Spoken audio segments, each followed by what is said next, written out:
we've looked at this at the Institute for the Study of War, and we've concluded that Russia's conducting a false flag operation here. For our audience, that means that they created this incident themselves. And why do we come to that conclusion? I mean, it doesn't fit Ukraine's pattern of behavior at all. First of all, there's little or no damage, and Ukraine would be absolutely seeking damage.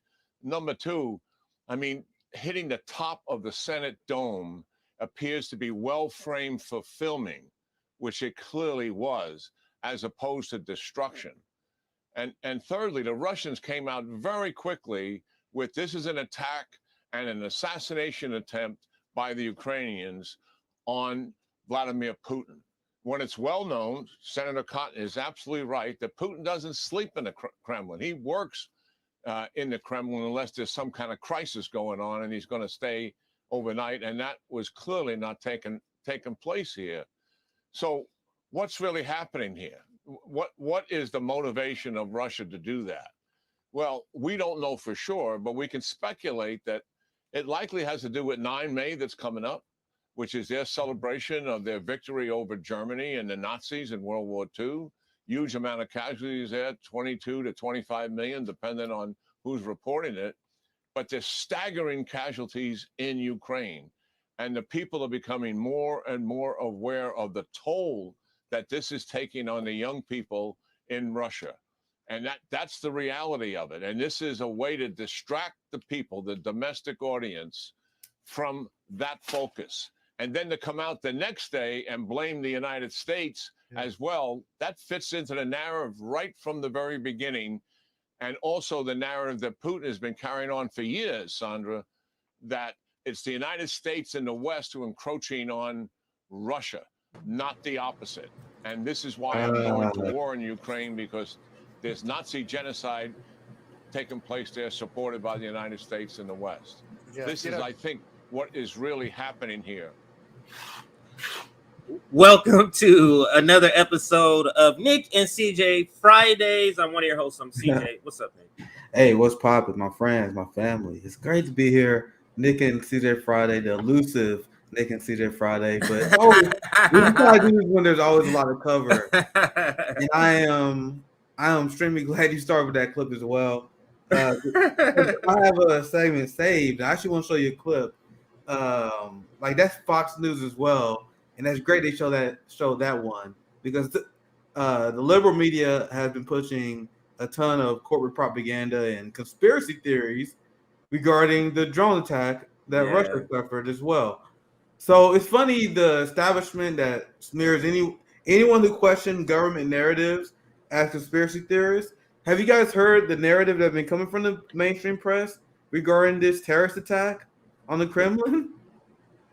Now, all of a sudden, they're saying that it's an inside job that Russia attacked itself. Remember, what did that sound like? Remember during the... That sound like Nord Stream pipeline. So what the corporate media will have you believe is that Russia constantly bombing and attacking itself because it needs justification. Why would Russia even do that? Like, if Russia is this dictatorship, tyrannical country where no one can question the Putin regime, why would they even need a false flag? Right. You know, so many things don't make sense. I want to show. It's such a framing of the imperialist core. It's such a framing because it's like, this is what we would do. Like, you know what I'm saying? It's so they can't get out of that thinking. So they just think everybody is like that. And I think they know they're responsible for this. And we're going to get to an article. I think we can mesh together. I think you have something on it and I have something on. We can mesh that together. Yeah. We're gonna get right to it. This is a good intro segment. Okay, let's do it. Before we get to the main story, you guys saw what we're gonna show you if you haven't seen the Democratic Party panicking because Joe Biden is massively unpopular. And remember on RBN we told you if things ever got messy in this primary, this sham fraudulent thing they call democracy in this country, they would just shut down the primaries. And RFK, not Marianne, but RFK has them sweating. He's hitting 20%, doing significant damage. And that's not like a Marianne Williamson 20%. That's a 20%. And I'm sure what I mean by that. See, they care about people because they're not Marianne Williamson 20%. And I'm going to explain what I mean. So Marianne Williamson challenges Joe Biden without challenging his primary actions as the executive branch. She's talking about shit that senators and Congress people do in the legislative branch. So she's like, I'm going to really get Joe Biden. I'm going to criticize him for stuff that they didn't do in Congress. Meanwhile, RFK going for the throat. He's calling out his actions as commander-in-chief. Wow. I've seen some of this stuff He's calling him out for the COVID policies. So this is a dangerous 20%. Like Marianne, they don't give a fuck about her nibbling on the outside. At the end of the day, she's gonna tell you to support the Ukraine war. She's not gonna be too critical of empire. And you know for a goddamn fact she's a lockdown leftist. You know for a goddamn fact. So she signaled to the ruling class. She signaled to the Democratic establishment by picking Peter Doocy. You tell me that's not a signal? Why would you're going after the Bernie Sanders voters, but you picked literally the biggest Bernie Sanders hack that people despise. I found so much content on this guy. So to me, Marianne Williamson, Nick, is also signaling, and that kind of gives them the okay, she's okay because they know she's not really gonna do anything. But when RFK Jr. jumped in this race, Nick. Yeah, that's when they panicked. They didn't give a fuck that Marianne was running. As soon as RFK started running, so he took a big chunk. That's when they're like, fuck this, no primaries, no debates, none at all. So we're gonna cover that later. We can get to the first intro story, and this segment is how corporate media has been pushing unhinged conspiracy theories regarding the terrorist attack on Russia. And it's been no secret that Ukraine has wanted to launch long-range attacks into Russian territory. That's why they've been demanding long-range missiles, long-range weapons to Russia. And for a country that promised that they didn't do this, it's kind of weird that you got Ukrainian officials celebrating the drone attack before they got whipped into line. Like, when this happened, you know when Nord Stream happened, CJ? This story is almost mirrors Nord Stream. Because when Nord Stream happened, Ukrainian officials that was like, thank you, United States. You guys remember that? Thank you, United States. And they were cheering the Nord Stream pipeline bombing. And then the United States and Biden administration was like, nigga, shut the fuck up. I remember that viral tweet about it where the person said something. It was a viral tweet of not viral because they said something good, but viral because of the response to it. And that what happened at the drone attack. Ukrainian officials started immediately celebrating, and then Zelensky and the United States like, shut the fuck up, stop giving it away. What the fuck? We are engaging in terrorism. We cannot beat Russia in a straight out war. So we gotta engage in terrorist acts like Nord Stream pipeline, like this attack on Russia that we see now. And I'm gonna show you guys. There's two clips I have in mind. So I'm gonna end my preface because we've got a little bit to get through. And this guy McFall, like people see him on Twitter. This guy is one of the most unhinged Ukraine supporting conspiracy theorists. So of course MSNBC calls him up. It's like, hey man, hey, come on down. Hey man, I heard you pretty fucking unhinged on this issue. We need you to weigh in on this. So let's watch this video. It really speaks for itself. Let's dive into this. First, a bit of news. President Zelensky, who was in Northern Europe and Finland today, said that we did not attack Putin. We leave that to the tribunal. And Ukrainian officials have suggested that this was a false flag operation, that the Russians did this themselves in order to justify some sort of retaliation, to escalate the conflict even further, perhaps to bring the fighting to Kyiv, to bring it to the presidential palace in Kyiv. I thought that's what they already were trying to do. Like, if you listen to all their coverage on the war, they said we got to keep Zelensky's location a secret, because if Russia ever know what Zelensky is, they're going to storm and kill him, no matter what the human cost. That's why they do these green screen propaganda addresses. And they got to pretend. Russia never, at no point, tried to take over all of Ukraine. They had a very strategic goal in mind, but they put different markers of success and goals on the Russian military, so they could claim they was unsuccessful. So they would say, Russia didn't take over Kyiv in 1 month. That's a failure. It's not a fucking strategy. That what they. You guys not fucking killing as many people we killed in Iraq in our first year. You guys are losing. Like, man, we trying to minimize Russian civilian casualties. But anyway, let's continue, because this guy gets. Like the cope level increases, and you can see the desperate angle that they spin as you watch this. Asked why Putin would want to do this or why Russia would want to do this kind of thing, Zelensky responded, Putin needs to motivate his people. He has no victories. So that's the official explanation from the president of Ukraine. Now, the videos are very interesting. You have, and I actually heard Joe Scarborough meant this, funny enough, on the show. Western officials that's like that hyping this Ukrainian offensive, because they're like, man, if this next upcoming Ukrainian offensive that's gonna be launched in the next 4 to 6 weeks, if that shit doesn't work, this war is over. Like we can't, like people are in the streets in France and Germany, the UK is in shambles, the economy is shit. Like the United States is bad, the UK is in deep economic turmoil. Joe Biden is as unpopular than ever. You have the American people that turn against the war in massive ways compared to last year. Ukraine is fucked, and they very openly saying this and stuff to the press. Like even Joe had to admit this. The West is watching the next offensive, and if the next offensive they can't do shit, that's when they're like, man, we probably gotta fucking negotiate our way out of this. I heard that's why you see them soft walking it on media, and I don't know if we'll get a chance to bring it up, but Morning Joe. If I would have went on yesterday, I would have covered it. Morning Joe, they had a Morning Joe segment that amazed me how they were covering. Or did I cover it? Did I cover it with Wyatt?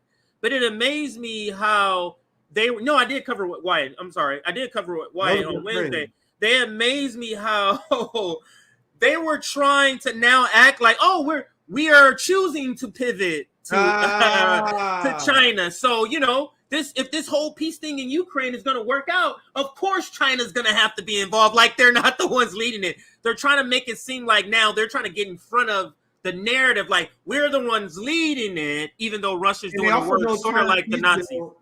Sorry, CJ, but they also know China's peace deal is extremely popular internationally. Mm-hmm. So if this Ukrainian offensive fail, like many people predicted will fail, then they will have to rely on the Chinese peace plan, and then they don't want to be like, damn, China led the way on this. They're gonna like, oh no, see, I had this idea, and I saw your coverage. Your guys' coverage was great on this. They're like, I had this idea. How about we do this thing called diplomacy, where we work with China and we work with peace, and they pretend they want the idea. You know what you guys were saying on the stream yesterday? It was fantastic. But it was great to see that specifically. Morning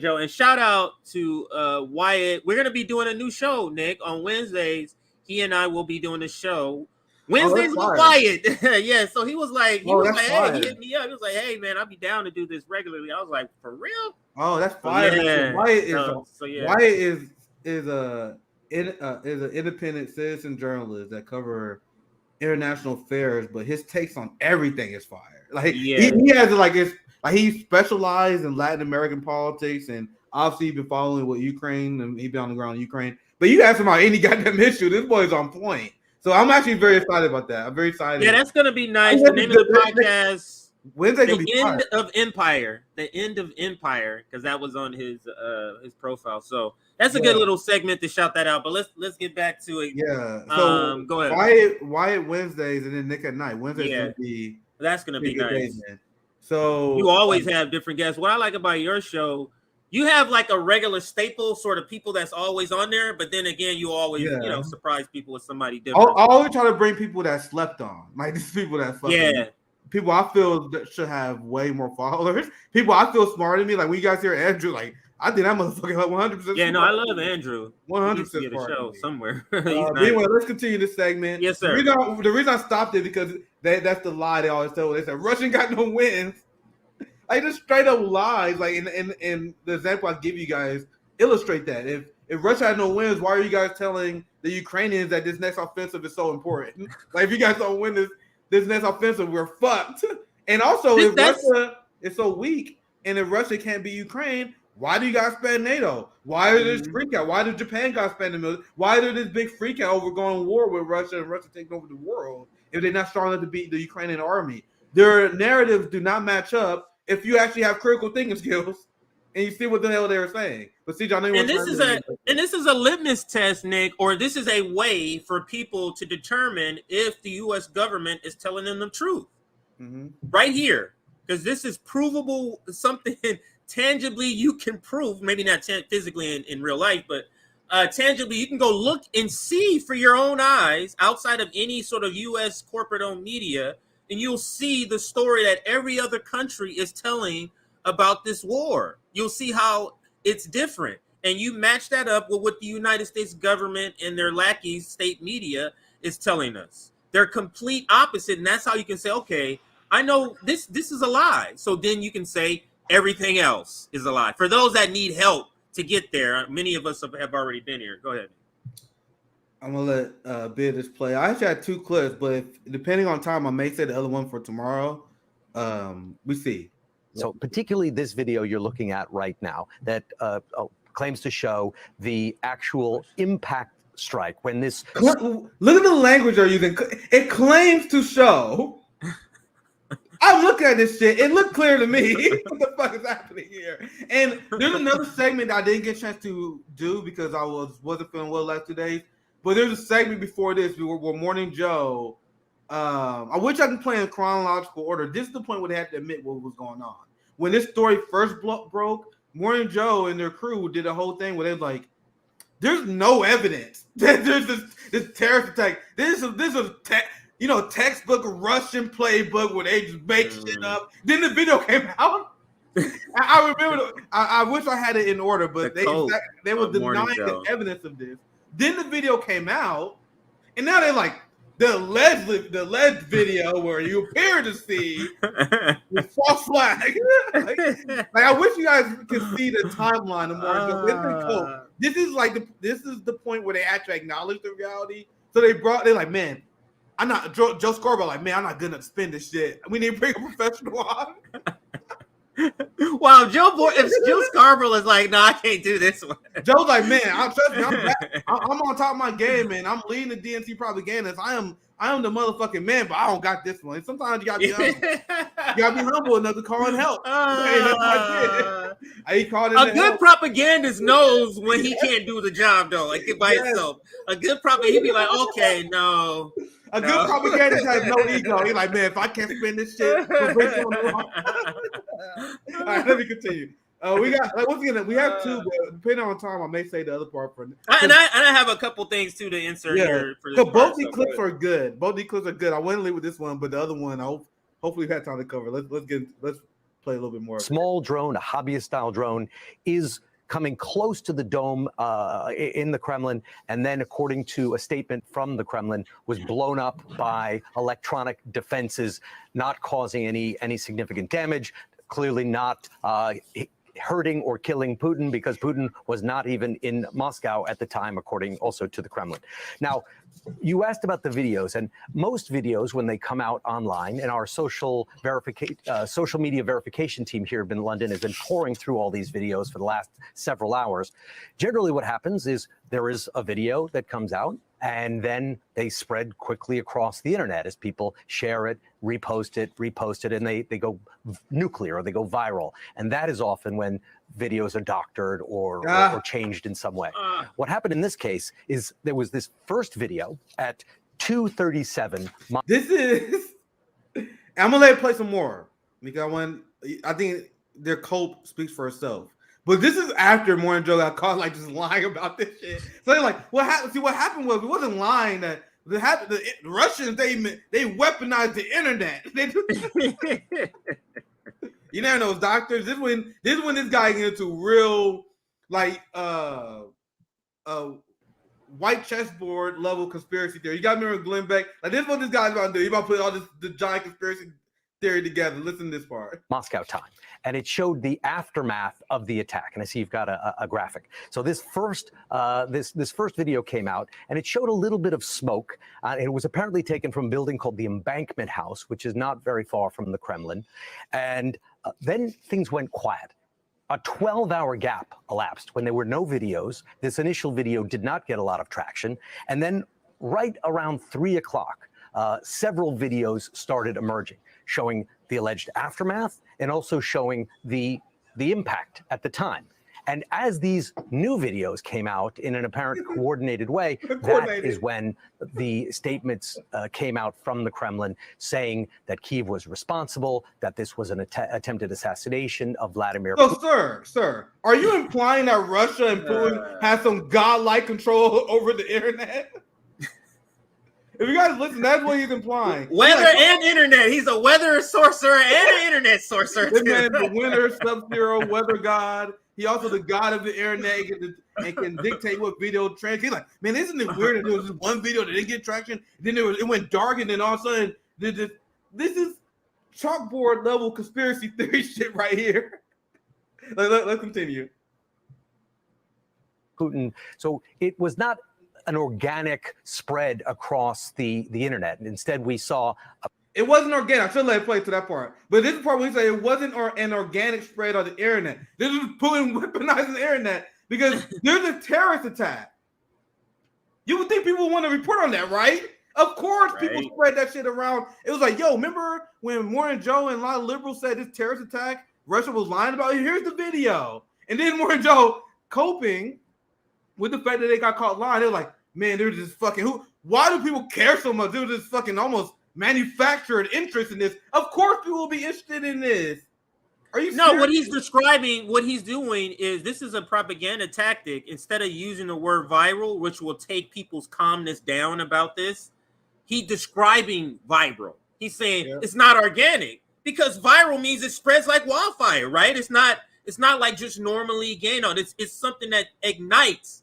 And that's what he's doing. He is just using the definition or describing viral without saying it. Because if he uses viral, then people will just understand, oh, you mean this is something that caught fire because people's interest, public interest was very high in it. Just terrible. Let's continue. Assassination of Vladimir Putin. So it was not an organic spread across the internet. Instead, we saw a video emerge, then silence, and then other videos put out on social media, which were then used to justify these statements put out by the Kremlin. And by the way, and I'm just anecdotal. Feel free to share your anecdotal experience in the comments. That is not what I saw. This story that they're making up, where the video came out and no one responded to it for hours. No, what I saw as soon as that video hit, people were like, "Wait, hold up." Then Zelensky started trending, Ukraine started trending, Putin and Moscow started trending. I have no idea what they're talking about here. Anyway, let's continue. Also, something interesting in the video you're playing again right now. If you look, if you go back to that first one, the clearest one of the strike itself, you can see two people climbing up the scaffolding of the dome. Now, what they were doing at 2:30 in the morning, climbing up that scaffold, is unclear. And also, you see they do react in a way which suggests that something may have. Now imagine if this was 9/11, okay? Because the establishment people say 9/11 people are conspiracy theorists. This guy is doing the same fucking thing. This guy is doing the same thing a 9/11 conspiracy theorists do when they show a video of 9/11. They're like, hey, there's this guy near the building. Can you explain that? Hey, you see that dot on the screen? Who knows? Who knows what that is? That's what he's doing right now. I was just about to say the same thing. This is all this is. He's literally, and he doesn't go further explain. All they do is just bring up a question. Look at this. Look at that. Why is that there? Huh? I don't know. Me either. But I mean, somebody should know. And then they just go to the next thing. It's like, why are you like? All he's doing is kind of like describing the tapestry, just to act like he's without saying it. And this is such a propaganda tool. So just kind of bring it up and then go, but I'm not saying. You know what I mean? It's wanting not to take the responsibility of accusing it, but you're still bringing it up. So you're planting it in the people's minds, the viewers' minds, without taking the responsibility of actually saying it and taking ownership of it. He sounded like the stereotypical, what they was smearing as conspiracy theories. Because if you guys click, one of the girls had no problems with conspiracy theories at all. But anyway, they was the stereotypical conspiracy theories like, I don't know, man. I'm just asking questions. That's what he's doing, man. He's like, I'm not saying that guy did anything, but isn't it weird that guy is over there? Isn't it weird that it went dark for 8 hours? Who knows? They probably manipulate everything. I'm not saying. That's a question. It's a difference between ruling class trying to manufacture a conspiracy, yeah, we're not down for those. Then somebody like what they were calling all the things about COVID conspiracy, then they can end up being true. So you know what I mean? It's a difference. Anytime the conspiracy that's coming from the ruling class, then they're trying to cover up a truth that has already been exposed. Nord Stream pipeline is another example of that. But you can continue if there's more video. Happened. It could be doctored. We still don't know, but you do see what looks like two people climbing up that scaffolding, reacting in a way. And also, if you look on the other side of the screen, in a way. and once you see it, you can sort of never unsee it. It seems that this video was taken by someone who was filming a security camera, because there's a reflect. He said, man, once you see this part, you won't be able to unsee it. If you've ever seen this guy's other reporting, he doesn't talk like this. It's so choppy. It's so like not like where he's like he doesn't normally talk like this when he's reporting. In my opinion, this is clearly where he is just out. Hey, go on camera and just throw some shit to the wall, man. Do what you can do, and then break. And then he said, you know what I mean? And then he just came out here and just started saying a bunch of shit. This is clearly not like sourced information that he would normally report on. Doesn't at all feel secure in what he's saying, and just throwing out a bunch of hypotheticals. Yep. So this is the conspiracy theory part again. I'm gonna play some more of it so you guys can hear it. Reacting in a way. And also, if you look on the other side of the screen, and once you see it, you can sort of never unsee it. It seems that this video was taken by someone who was filming a security camera, because there's a reflection off of this. And on the opposite side of the screen, you can see what looks like cabinets, someone taking the video who comes in and out of screen. So the video itself is quite clear, but then you can see someone filming the screen with their cameras themselves. So it seems that it was more of a release of videos than an organic spread across the internet. Wow, Richard Engel, that is a lot of information. Wow. Admiral Stavridis. Even she's like, holy shit, this guy's good. Bullshit propaganda game. It's almost like she's like, man, wow, you really have no shame, don't you? I couldn't do that. She's like, man, I couldn't do that, but goddamn, thank God. Thank God. Like, I couldn't do that, and I'm married to Greenspan, and I still couldn't do that. So I'm gonna play this video because I'll wrap that video because you guys saw that guy spreading conspiracy theories. So you can watch the rest of it, but more of the same on that video. So that's MSNBC. You show Fox News. Here's CNN. Isn't it? Don't you see the difference in corporate media that we have here in this country? Watch them all repeat the same goddamn thing. Now this is the title is Retired Colonel analyzes video of alleged drone attack on Kremlin. So listen to this guy.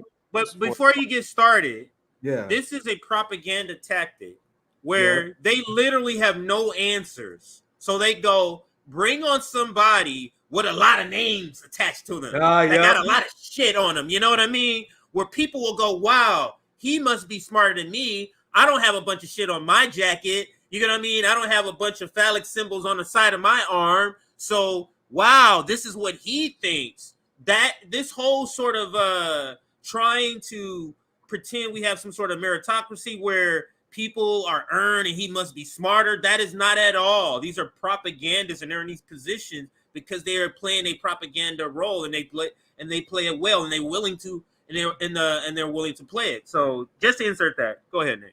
Yeah, they said we gotta find someone with a great rank. We gotta find someone with a great degree to come on and spread some unhinged conspiracy theories. They know I'm too dumb. They won't believe me if I say we need to bring someone that sounds official looking.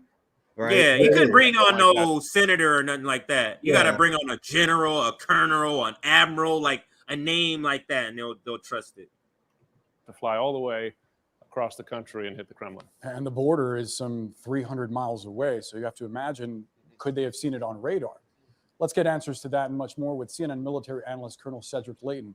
Colonel Leighton, before we get into that detail about the distance the drone may have flown, let's take a look at this video we've been watching over and over again with your expert eyes, what do you see as the drone Expert explosion? eyes. Yeah, right there, Boris. What you're looking at is a direct hit. So the anti-aircraft weaponry that the Kremlin has deployed around it for protection purposes, was clearly engaged. And it seemed, to my eyes, it seems as if they knew exactly what they were shooting at and when that target would be arriving in their area. What is he applying there, guys? He like, man, isn't it kind of weird how their weapon defense works so well? Isn't it weird? Isn't it weird? Over the most protected square, like in Russia, like that's weird. This guy is saying because the defense system worked. He's like, man, it's kind of weird that they knew it was coming, right? Hint, hint, not nudge, nudge, wink, wink. And the thing is, I'm not telling you to rewind it, but if people rewind this video and listen to what he said, he literally didn't tell you anything other than a layman's story. He just used other military words like targets. You know what I mean? That's all he used. All he said was, oh, some shit went up in the air and they shot it down. But he's just using very militaristic like wording to make it seem like, wow, you see, yeah, that sounds like that happened. Watch. Yeah, I'll let it play some more as well. And has deployed around it for protection purposes, was clearly engaged. And it seemed, to my eyes, it seems as if they knew exactly what they were shooting at and when that target would be arriving in their area. Another thing that's interesting, there are two people apparently climbing this dome. And I also wanted to point out there's a large stage and seating here. It's in anticipation of May 9th, Victory Day, a big symbolic day for Russia. Perhaps a day that Ukraine might have wanted to target. Well, that's possible because, as you said, Boris, May 9th is a really big holiday from a military perspective in Russia. This is where they show a lot of their weaponry, have done so historically ever since the end of World War II. And you see the 9 May signage here, the Russian flag and the sands. All of this is getting ready for a major military parade. And so from a symbolic perspective, it would make sense for somebody to attack something like this, but it also would be a perfect place. I must find something. This is what they always do. This terrorist attack happened on Russia, and they're like, man, isn't it a coincidence that this happened near Victory Day? Now, if another terrorist attack happened, they're like, man, what are the chances this terrorist attack happened near Putin's birthday? That's almost a symbolic Russian tactic. Man, it's kind of weird how this terrorist attack happened near Russian Independence Day. It's almost like Russia's lying about it. They pick any day and they say, well, man, this is the anniversary of when Nazis invaded Russia. So of course they pick this day. They always do it. Like as someone who's seen this propaganda over and over and over. And when you guys notice, when you see a lot of it, you notice these patterns where they pull something random out of nowhere and then they use that to tie and make a conspiracy theory to delegitimize and make their point. So what are they projecting? Yeah. Are they projecting? Because that's what they do. Because a lot of people say that about what, Nick? 9/11. Yeah. Funny how this was allowed to happen on September 11th. That is a number, 9/11, that's meant in the United States that can, the understanding. But anyway, to that point that he's trying to make here. And they do that to feed off their massively uninformed audience. So it sounds like you're saying something super insightful, but you just spread a conspiracy theory. Well, I mean, what are the chances this happened near Victory Day? If this happened near Christmas, what are the chances happened near Christmas? They try to smear them as anti-Christmas. No matter what day it is, they will find something. This happened 2 weeks after Zelensky's birthday. You tell me he did this after his birthday? Anyway, let's continue. To mount a false flag operation. That is a good point. And as we take another look, he just outsaid that. I paused it too early. But this is what he said. Would be a perfect place to mount a false flag operation. That is a good point. And as we take another look, just saying unhinged conspiracy theories unchecked on CNN. So just like Nord Stream, they said Russia attacked themselves and committed economic terrorism against themselves. And now they're saying they did a false flag before Victory Day to support a war that they don't even need public support for because according to you, they're a dictatorship.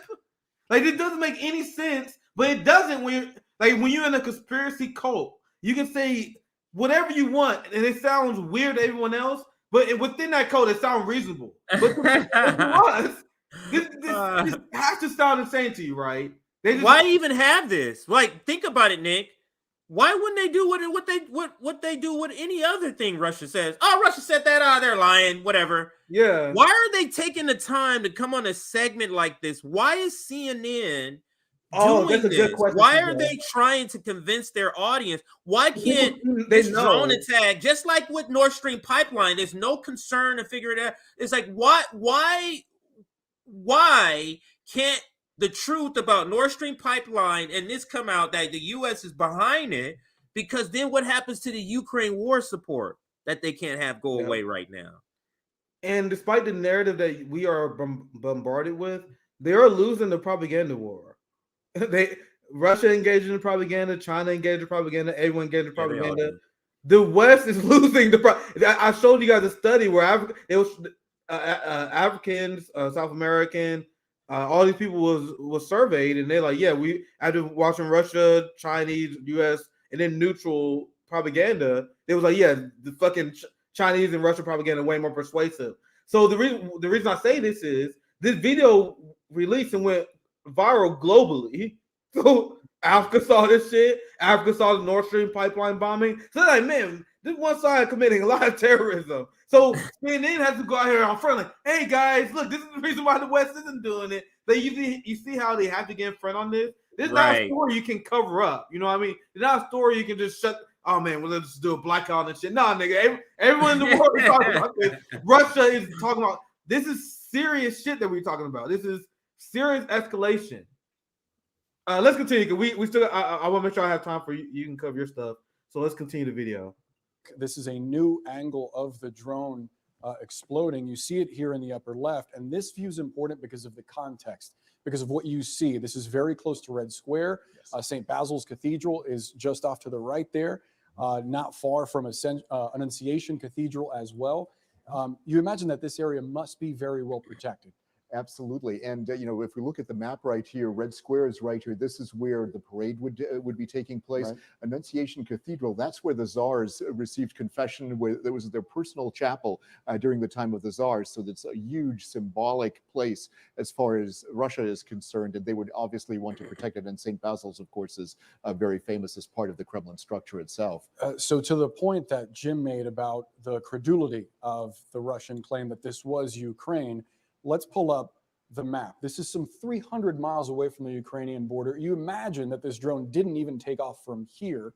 Right. Given what you know about Ukraine's capabilities and Russia's capabilities to see what's coming, does it seem likely that this was a Ukrainian attack?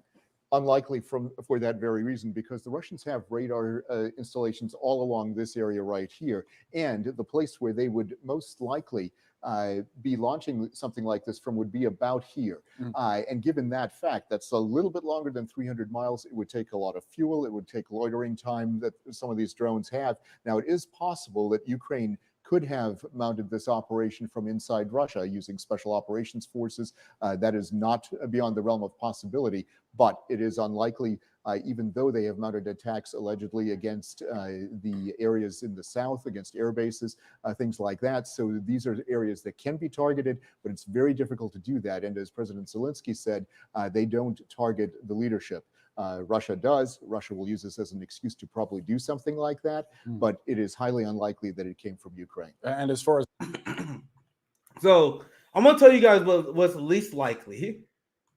To me, it was very possible. It's very possible because the Ukraine officials have been fraudulent and there have been no audit of weapons. It's very possible that the United States helped coordinate a long-range attack with Ukraine. It's also very possible, like they said, where you have people in Ukraine that's working on the inside, they got closer and then set up a closer proximity attack. That's very possible. You guys want to know why I think it's not possible, very unlikely? Is Russia raising a false flag to justify a war they're already in? Why would you need a false flag to justify something that you already 100% in? You all in on this shit. Putin has already have a approval rating around 80%. And they are framing that as, oh my God, Russian people are turning against the war, so they got to do this to win people over.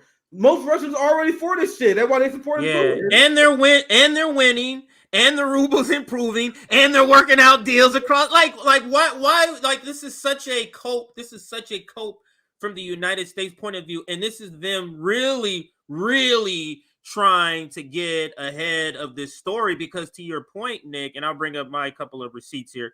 To your point, Nick, wait, let me see which one I'm on. To your point, this is such a big story that they can't let it go. And this is the headline I wanted to bring up first. Ukraine could not resolve attack. Ukraine could not resolve to attack Kremlin without U.S. say so. Presidential spokesman says. So I'm adding this into this story. And I'll bring up the actual article. Yeah, I have it up right here. So let me share my other screen because I'll read just a couple of parts of it. I had the video too, but since it's in Russian, it's no real use in playing it. So we'll just go to the article right here. Again, you see the headline. Now, I think it's Dmitry Peskov pointed out, quote, often even the targets themselves are not determined by Kiev, but by Washington and are then communicated to Kiev so that Kiev executes Washington's orders, end quote. So this article, go ahead. If you guys actually think that Ukrainians are in charge of this war, sweet summer children, wake up. This has been a NATO operation. They have U.S. intelligence, British intelligence officials. The Ukrainians are fighting, but they're taking orders from the West. And recent Ukrainian leaks confirm this. So that's why I said I think it's more likely. There's two things that's likely. They have Ukrainian terrorists that infiltrated Russia. This is stuff that Zelensky has called for, who set up an attack on Russia, or the United States helped coordinate this attack with Ukraine because Ukraine has been demanding more long-range capabilities. And just like everything else, like with tanks and many other weapons, the West usually always fold.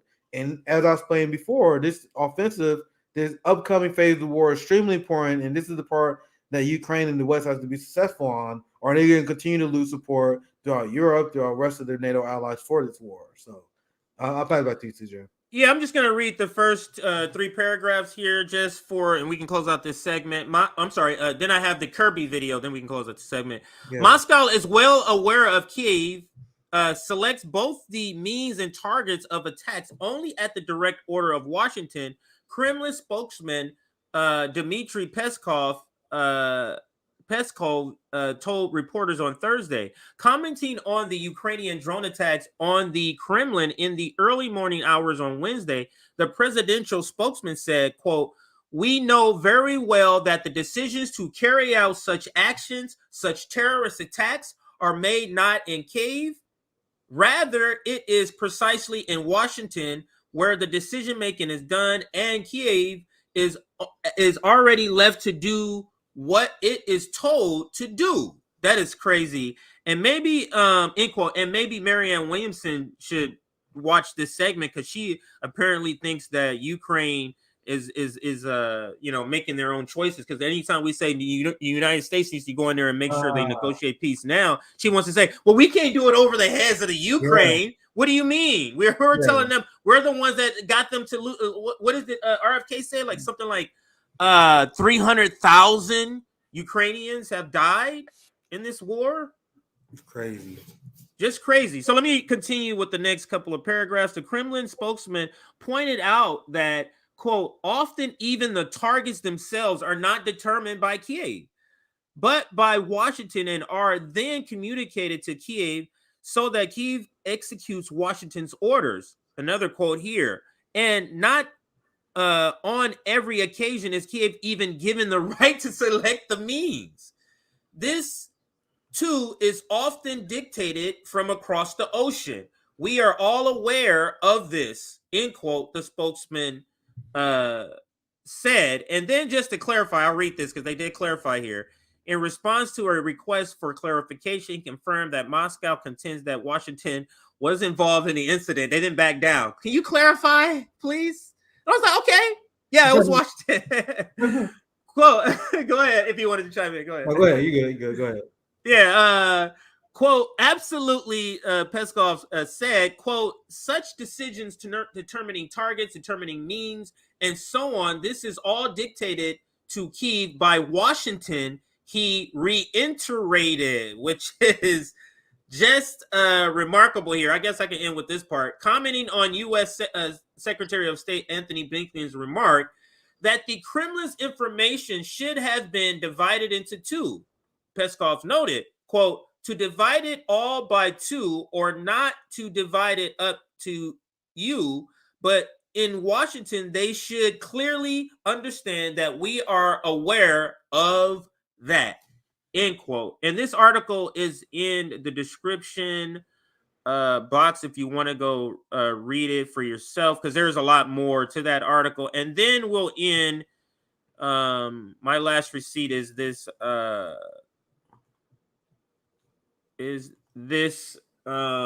video by John Kirby. I'm sure you've seen it, or maybe you haven't seen it. It's I'll just play it. Here is John Kirby. My bad, everybody. It's right here somewhere. Okay, here we go. John Kirby. I didn't put it in my bookmark. Other one. It's here. So I'll read the caption. John Kirby, the White House national security spokesman, said the U.S. was not involved in any way to the drone attacks on the Kremlin. This after Putin's spokesman Dmitry Peskov said Ukraine carried out the alleged drone attack acting on the orders of or from the U.S. So let's listen to this. This video is about a minute long, and then we can close out, Nick, here. We're still trying to gather information about what happened, and we just don't have conclusive evidence one way or the other. I know there's lots of questions, but we just don't have conclusive evidence. One thing I can tell you for certain is that the United States was not involved in this incident in any way, contrary to Mr. Peskov's lies. That's what they are, just lies. So we're still looking at this. We haven't come to any conclusions one way or the other. We're going to try to learn more, but let's not label it a report or an investigation or anything like that. We're doing the best we can to try to find out what happened. We're still trying to ascertain exactly what happened here and do the best we can. And we're going to be humble about this, Jeremy. It may be that we'll never fully understand exactly what happened here. Aware of any private conversations between us and Russian officials over this alleged drone attack. I mean, it just happened yesterday. But I mean, I think we've been pretty clear that what Mr. Peskov says is just a blatant, bald lie. And I don't know that we need to privately convey that to him. I don't know if you notice, I'm going to turn off the sound. When he comes up on a big lie, he begins to get pink and red. Like when he starts to come up and then he gets red, like he's normal, and then he gets real pink and red as he gets closer and closer to telling the bold-faced lie. Right here, his face is getting redder, and then they cut to this video. But when they come back to him, you can clearly see him, and then he tells us another lie at the end where he just, like, he has a tail where he's, at least in this video, where he clearly, like, on those specific points, yeah, there are liars. Like, you can clearly see him getting red in the face. Why is that to me? That's what I would question in that video. But that's all I got on this segment. Yeah, that boy John Kirby has been on a run. He's been on a tear as White House propagandist, flying about every single conflict all over the world without shame. So yeah, that's the segment on the corporate media pushing unhinged conspiracy theories. Never forget that conspiracy theory is a term that was created by the CIA and intelligence agencies, so you wouldn't question the government. Then whenever you question the government, whenever you tell the truth about, for example, the Ukraine war, any war that we had, they would call those people conspiracy theorists, and they would decry the thought of pushing these quote-unquote conspiracy theories with no evidence. But then if you hear them talk about any other country, and you hear the conspiracy theories that they tell you about other countries, you can tell that they don't really mean it. So I'm going to give you guys an example, and I'll pass to you, CJ, for announcements. Yeah, for sure. The DPRK, which the left and the global left need to decolonize their mind on and realize that everything they was told about the DPRK was a lie. The Western aggression against the DPRK is the result of their failed attempt at taking over the Korean Peninsula and the Korean people resisting capitalism in the Western Empire. The Western government genocided millions of Korean people, napalm millions of Korean people. But they want you to hate this country that they tell you is uniquely evil. That is, love to use that. that is forcing people to eat rats. They don't have a functioning society, no electricity. But then every once in a while, because the stories you hear about the DPRK, North Korea is so crazy, you have an independent journalist or investigator. They'll go to the country. They'll go to North Korea like, wait, people are in the streets eating rats. They're being executed.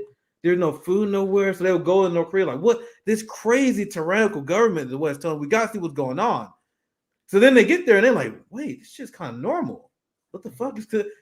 I mean, obviously things can be better, but it's not the decaying, decrepit society that the West will tell you. Do you guys want to know the reaction? You want to know how neocons deal with the fact that people can go to the DPRK and literally see what they tell you about that country is not real? You want to know what they tell you? They say that the DPRK sets up fake cities, and they set up these tourist areas where they know, they're like, we know people are going to be here, so we're going to set up fake cities. So when people come here, it may seem normal, but they actually got parts of the society that they're trying to hide from you. So they're showing you the good part of society because they don't want the tourists to see the bad part. What does that sound like?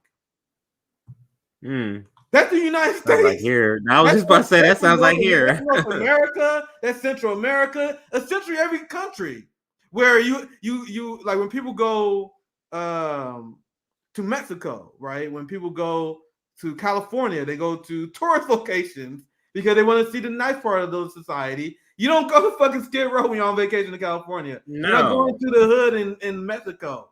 So they take that fact and like, oh my God, people, then you're missing the concentration camp. People go there, people go to DPRK and they say, we don't see no concentration camps. We're not seeing people starving in the streets. They're like, well, you're just in the good part.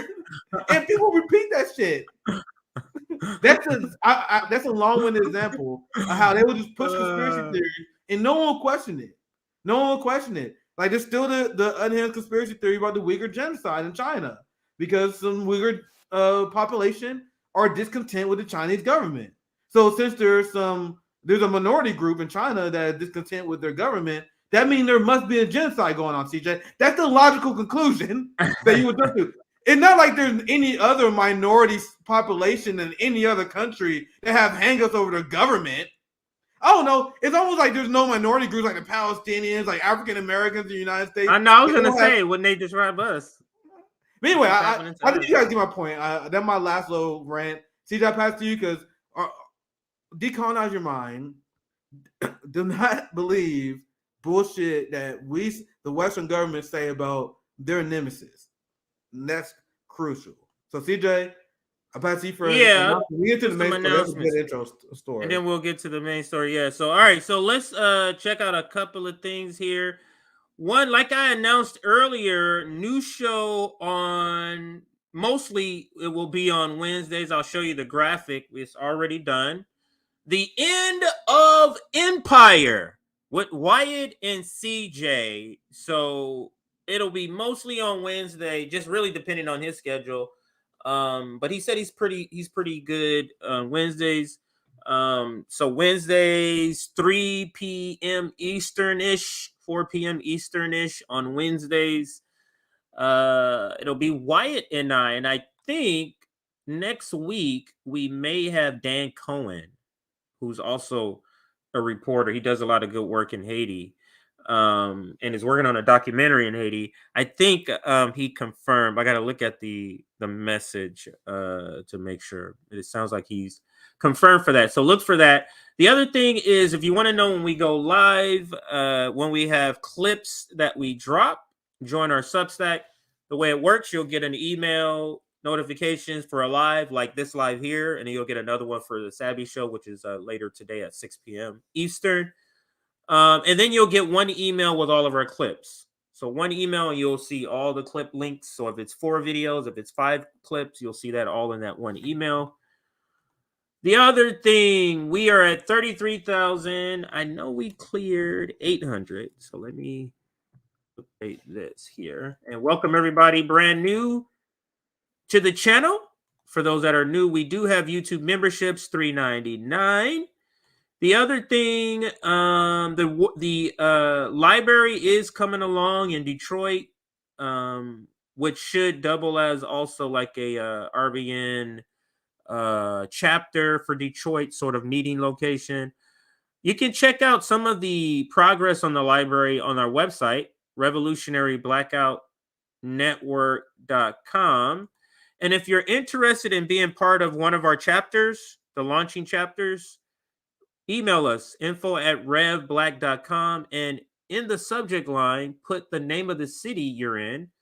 These are the 5 cities. So you're either going to put Long Beach, Kansas City, which is Nick and I, Boston is Savvy, Orlando is JB, and Detroit is Rome. So put one of those 5 cities in the email that you send us if you're interested in that, and we can get back to the show. Nick, don't forget to like the video. Let's try to get us to 300 likes. All right, now back to you. Now, this story, this is almost another. This is another RBN I told you so moment in a way. Yeah. We were just on to do dissidents. We had Kit from Harlan's media on, and this is what we've been saying for quite some time. If there's a scenario where anyone's a threat to Joe Biden, they will just cancel that shit. We literally just said that this week. There's been some arguments made to why the working class should once again waste $200 million on either RFK or Marianne Williamson campaign. The core argument being, if only we go on the debate stage, that would be a positive, wouldn't it?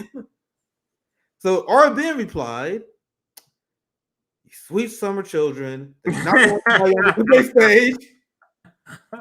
So after we told these grown fucking people, these grown men, grown women, really serious people, after we told them they're not going to allow you on the debate stage, they said, "Oh my God, RBN, you nihilist." Oh my, you guys saying we can't do it? You guys are so negative. You bring me down. Well, some are saying we should mount a pressure campaign for some reason to force the Democrats to have debates.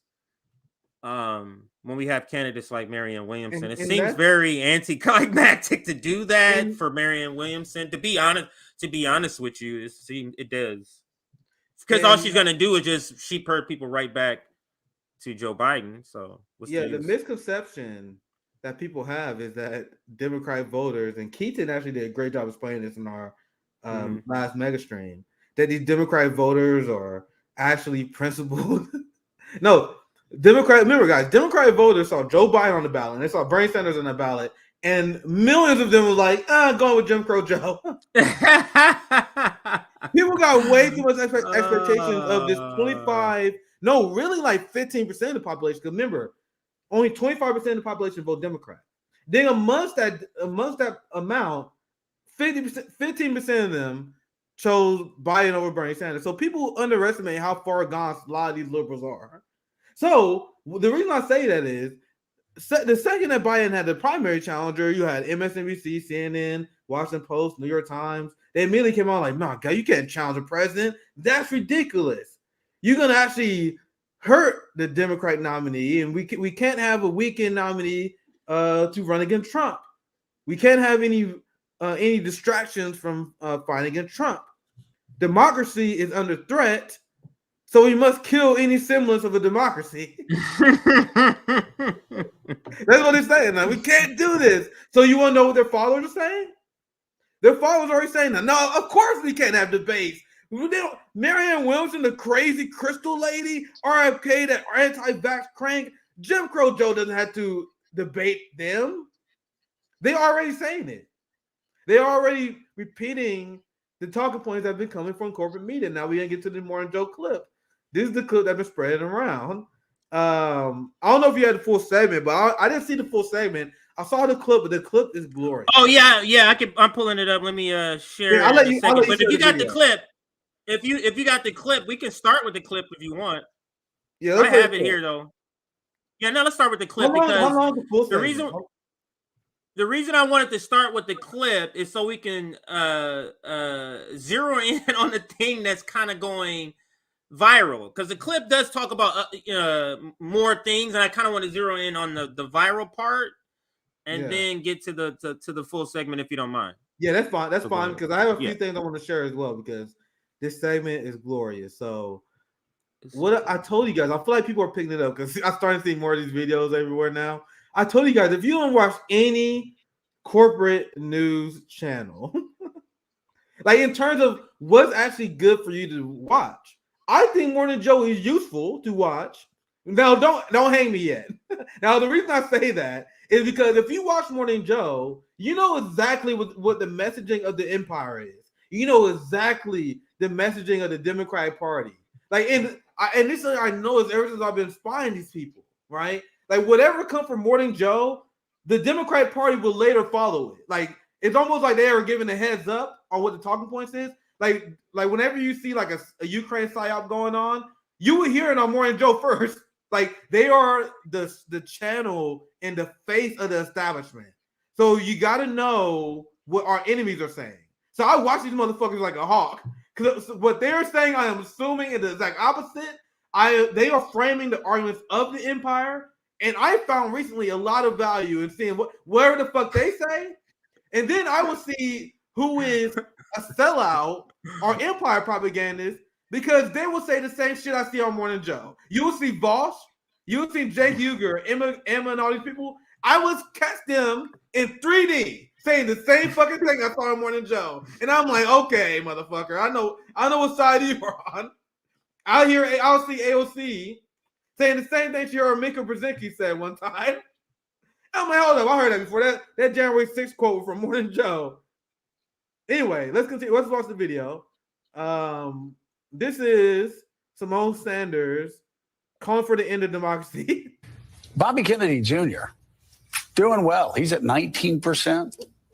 Now, remember I said in my earlier preface, RFK is a different 20% than Marianne Williamson, because RFK is calling out the Ukraine war. He's a COVID critic. He's actually challenging the executive branch instead of Marianne Williamson, who just got criticism over the legislative branch. This is what I would do if I was a congressperson, but vote for me for president for some reason. But at RFK, like, the way you handle COVID was wrong.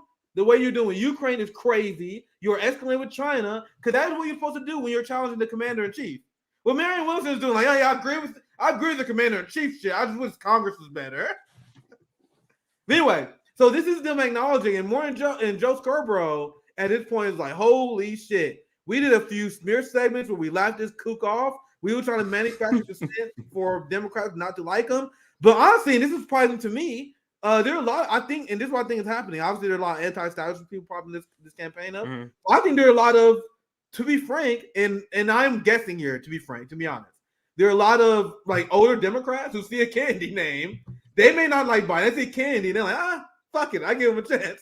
Remember, not all these people who vote Democrat are as far gone as other people. Right. They're not where we are at. Like, they're still in the Democratic Party, but they see RFK like, fuck it, I'll take a chance. I think that's what's happening. From these are the Democrats who are against war. So that's to your point. So there are some boomers, from the old from the old anti-war movement of the 70s that are still very anti-war. So maybe he's picking up them. He's definitely picking up people who would cross over and vote Republican. Those people who would vote Republican, he's picking up them. He's picking up the libertarian vote because they're a lot of them are anti-war. So he's picking up a crossover, and that's why they're scared of him in particular. Marianne Williamson doesn't have any crossover. She can't even consolidate the so-called pseudo left. Never worried about her. Now listen to Joe here, and I apologize for pausing here, but I'm gonna let the clip play now because he does this thing, and I don't know if this is the clip. I saw another clip before where someone was like, "No, I think this is it. I think this is actually the clip." Actually, I'll let it play because I think I'll bring it up then. Joe Scarborough is not allowing these people to sleep on the RFK threat because he's smart enough to realize, like, holy shit, there's something here, guys. Mm-hmm. Don't laugh this shit off. This shit is scary. We can't manufacture consent our way out of this. So watch this now, and I'll explain. Really gotten that much out there. I mean, and I'm starting to hear more and more talk. about him. Are we going to actually have a challenge here? I'm trying not to laugh, Joe. There's not going to Wait, be. can I stop you for No, see, this is the part where Joe's like, hold on. No, I'm serious. You need to get serious real quick. a second? Yes. Do you know how many people said the same thing about Donald Trump in 2015 on this Yes, show? except I Said will the note. same exact Yes, thing. because there was going to be a Republican primary. But I really think that the mealy-mouthed Democrats, as I like to call them, and some of my progressive friends who would like to live in a fantasy land, they need to come back to reality. And the reality is this. The sitting president of the United States of America is a Democrat that would like to run for re-election, so much so that he has declared a re-election campaign. In that case, the Democratic National Committee will not facilitate a primary process. There will be no debate stage for Bobby Kennedy, Marianne Williamson, or anyone else to stand So we're going to on. have another Bobby Kennedy in an empty chair in the debate, right? There will be no debating. Yeah, no debate. The Democratic National Committee administers the debates, and they're not going to set up a primary process for debates for someone to challenge the head of the Democratic Party. David, a lot of Democrats concerned about. So the obvious follow-up question to this, which none of them have, because they all agree with this, is, and this will make this story so amazing, because we have watched these people, because they have no policy to run on, because they have no accomplishments to run on, because they are actually as insane, or probably more insane than the Republican Party in terms of calling for war, increasing the police budgets, funding ICE more. They can't even run on kids in cages because they got kids in cages as well. So because they're so awful, they've been running on this filler term that means absolutely fucking nothing. We want to save democracy. Have you guys heard this? We got to make sure that we vote Democrat because we got to protect our democracy. That's what they've been running on in lieu of policy goals, in lieu of accomplishments. That Republicans are a unique threat to our democracy. So with that being their main strategy, they are now openly committing a sin against democracy. So the people who are going to save democracy are the people who don't want democracy. And Symone Sanders said, oh my God, these naive progressives, they need to get real. How dare they want us to have democracy? Don't you guys understand? Don't you get it? In order to save democracy, we cannot have a democracy. Unbelievable. CJ, anything else you want to add? No, let's continue. I do have the clip ready. It took me a little while to get it spot up, but I do have the whole segment ready. But after we're done here, we can get to that. What I do, I do want to say about why Symone Sanders is here. Of course, why would they bring on Symone Sanders? Like Morning Joe has no need for Symone Sanders. Symone Sanders is there to deliver a message, and the message of there's not going to be democracy in the Democratic primary has to be delivered by who, Nick? Who's the main target? A black woman. Who's Symone Sanders? A black woman. She's here to deliver the message. There will be no debates. A white man can't deliver that, but the black woman can, and she delivers it with spunk.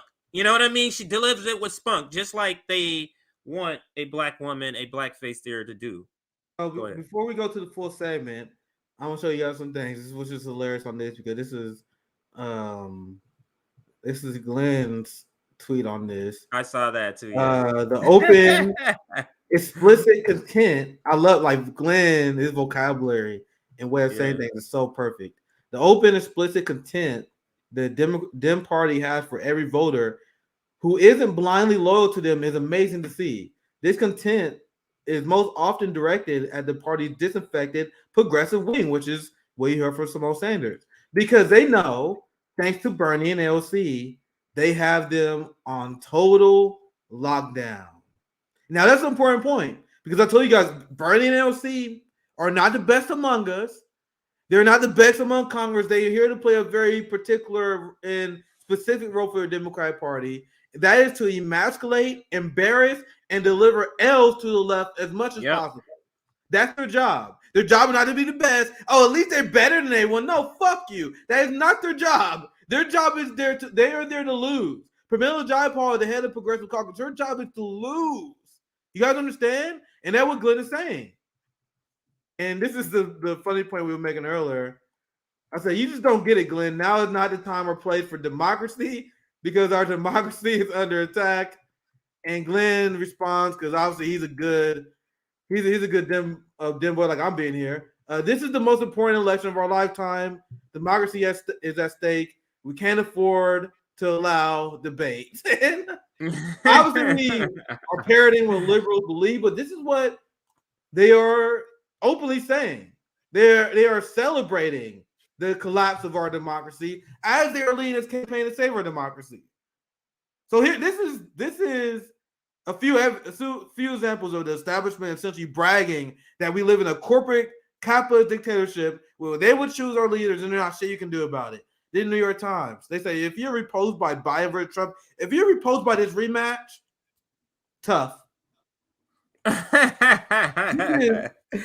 That's literally what they're saying. That's literally what they're saying to us. This is the ruling class literally laughing at us. You think you had a choice? You think we're gonna allow you to vote our power away? So fucking funny. Now here's another one. Let me pull this up. Here it is. This is from The Conversation. And this is the analysis that you hear from the liberal wing right now.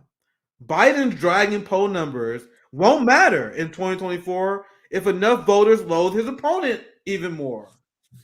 Now, do you guys see why we must reject the lesser two evil? Because this is the capitalist class, the ruling class, weaponizing the lesser two evils against voters. So they know you hate Trump. So they're like, we're not going to have a democracy. We know you're going to kick and scream about it. We know TYT going to make a video about it. We know David Doe, Vanguard, Kyle Kalinske. Hell, we already know Crystal Ball. She got one hell of a radar. Bernie Sanders Industrial Complex. Bernie Sanders Industrial Complex. The Bernie Industrial Complex. They got one hell of a. They're going to be tweeting like a motherfucker. And they're going to be really mad. But what are you going to do, bro? What are you going to do? You going to allow Trump to win? Huh, pussy? What are you going to do? This is them weaponizing the lesser two evils. A con job I saw over 10 years ago. Over 10 years ago, done with this shit because I saw what establishment does. Where, we don't care if you criticize us. What are you gonna do? Vote for Trump? And many of them are not. Many of them are. Many of them are gonna vote for Joe Biden because they're very afraid. Actually, I'll pass to you because this point I'm gonna save until afterwards. So okay, I got one more thing to say after your part, so I'll pass to you, CJ, for your. So the segment is actually not that long. It's maybe 4 minutes or so, but then a minute and a half of it we've already seen. So, but the part that's included in here is them also talking about Trump. So we can see the panic. I haven't seen the full one. Let's see it. So now I'm not saying anything about there's a civil case about somebody claiming or saying rape charges against him. So I don't have any I don't have a lot of detail on that, and that's not what this goes into. But essentially, he's not going to put on a defense. This is a civil case. It's not a criminal case. So he's not going to depend on the defense. So, but this is what they do in all these segments. Man, his poll numbers are so high, even though he's under this investigation, that investigation, this investigation. They think, so they clearly know, Nick, what they do to black people, black men, how they criminalize us by charges and stuff. They clearly know the reaction they intend to get, or the reaction that it will get from the American population, because they are so surprised it's not happening with him. So they know what's going on that point, but let's not sidetrack. Here is that segment on Morning Joe. This was May 4th. A lot of people was looking, hey, is it May 5th? No, it's the May 4th episode. So this is yesterday's episode. Denies Carol's allegations, saying, quote, "It's the most ridiculous, disgusting story. It's just made up." He also said the store was very busy and that I think I did see this. would have heard the commotion if it did happen. Jurors are expected to hear more of his deposition when the trial resumes later today. So Amy, this just keeps coming. I mean, case after case after case. Can't keep up with them. It's going to keep coming. The Georgia case, it seems to be the one that most Americans are focused on. That's right. Has the biggest impact. That's right. I'm just curious. I've been hearing like two things. from my friends and relatives, people I've grown up with, who have always been in the tank for Trump. So much so that we can't talk about politics. Even when he accused you. Even when he accused me of murder 12 times. But we'll talk about that later. Get over that. Okay. Whoa, did he just say that? did he just acknowledge that he murdered someone? That's funny. That's funny. He just acknowledged that. That's the first time. And I don't know if maybe if I'm exaggerating this, I think he just acknowledged it. But I literally never heard this boy ever acknowledge that shit before. But anyway, go ahead, CJ. Like, acknowledge not that he did it, but just acknowledge that the existence of the accusation. Like, I've never heard it, but I've seen a lot of clips of this guy, guys. That's the first time I've ever seen him acknowledge that shit. That's why I was like, wow, that's something new for me. Anyway, well, she kind of forced it. Mika kind of forced it. She's the one that brought it up. So, and he did do that. You son of a. Anymore. And yet I see poll after poll that says, oh, Trump's stronger than ever. Trump's this, something. I'm telling you, this sense of exhaustion from Republicans that would look me in the face and go, I accused you of murder. I'm voting for him anyway. They're exhausted. So I don't really. So that's the question: who's appealing to that exhausted group? Right. And right now, early on, it was Ron DeSantis is going to be the one to get it because he has all the elements. Not so much. But right now, he's had a rough patch. Mika, shut the fuck up. CJ, am I the only one? When I watch Morning Joe, I be thinking like, Mika, shut the fuck up. Jesus Christ. Anyway, let's keep going. Because she chimes in. It almost because she's trying to be the. The Migos chiming in kind of person, like like at the end of the line, but she always does it at the wrong times. Her timing is always off. So I get your point and frustration. Fact, putting ads up, or it's through media reports, which quite frankly haven't been that great. We heard low energy Ron out of Britain. Somebody said low. That's right. All these stories that are coming out, donors who are upset, they always go to the press first and wring their hands. Oh, he can't win. They're calling around. He has to make his case. We're going to see in mid-May how that goes. Mm-hmm. Is it received well by Republican voters? But yeah, I think there's 35% of the electorate that's not going anywhere. Maybe it's a little smaller than that. Maybe it's 30% who will not vote for anybody but Donald Trump. By Donald Trump. And Symone, on the Democrat. Then that means he has the nomination. That literally means he has the nomination. If he's locked up so somebody's going to come in and get 45%? Who? Who's going to get more than that? So to me, that means he has a nomination, and their attempt to try to prop up Ron DeSantis. I remember, Ron DeSantis, he's taking over, because it was all over the pseudo left. In particular, David Pakman was making like 3 videos a day, cutting him on that. And now to see that sort of collapse, they're all kind of disappointed because it's like this is the Teflon Don, really. The things they're trying to throw at him is they're just not sticking, all because they're afraid of him being the face of the same empire that they work for. So, but let's listen. Democratic side, Bobby Kennedy Jr. doing well. He's at 19%. Hasn't really gotten that much out there. I mean, and I'm starting to hear more and more talk about him. Are we going to actually have a challenge here? I'm trying not to laugh, Joe.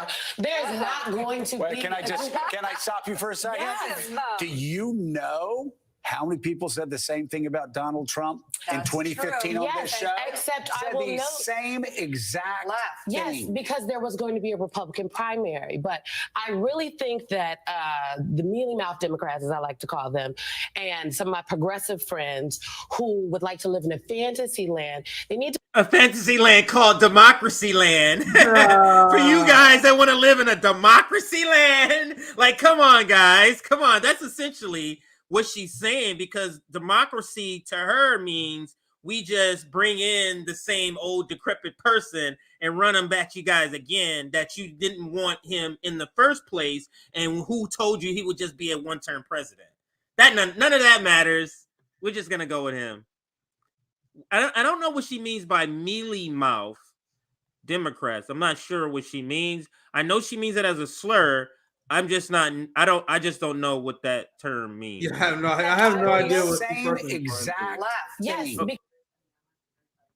Oh, You can continue. because there was going to be a Republican primary. But I really think that the mealy mouth Democrats, as I like to call them, yeah, I don't know what that and some is. of my progressive What you friends talking about? who would like to live in a fantasy land, they need to come back to reality. And the reality is this: the sitting president of the United States of America is a Democrat that would like to run for re-election, so much so that he has declared a re-election campaign. Right. In that case, the Democratic National Committee will not facilitate a primary process. There will be no debate stage for Bobby Kennedy, Marie. Now, we may have been lost here, Nick, because I might pose this question. You're going to be like, wait a minute, that's true. Why does it sound like she's talking in the capacity of somebody from the administration when she is a talk show host? You see how this is state media? You see how she's here to deliver the same message here. Yeah, so they got sorry, ahead. but Jen Psaki and Symone Sanders, they did this theater, right, where they left the Biden administration. Symone Sanders no longer working with Biden. Wink. That's the kayfabe story. I always use the pro wrestling analogies with politics.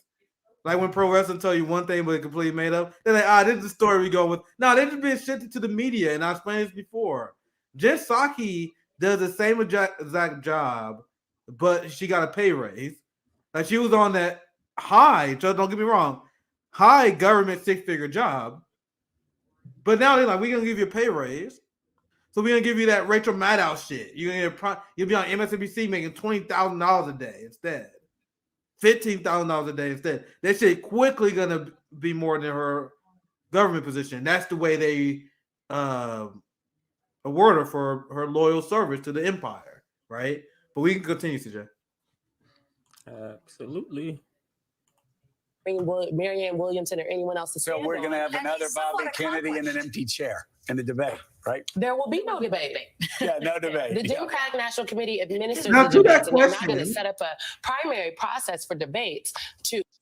Just real quick, because the reason why you couldn't have Bernie Sanders and Trump debate, because there was talks about that, was because it was against the DNC contract. That once you sign the contract, you got you can't do any outside debate, or you will disqualify yourself from future debates. That's why you don't see like Bernie Sanders debate like any like Tulsi, because they were being like blacklisted or whatever.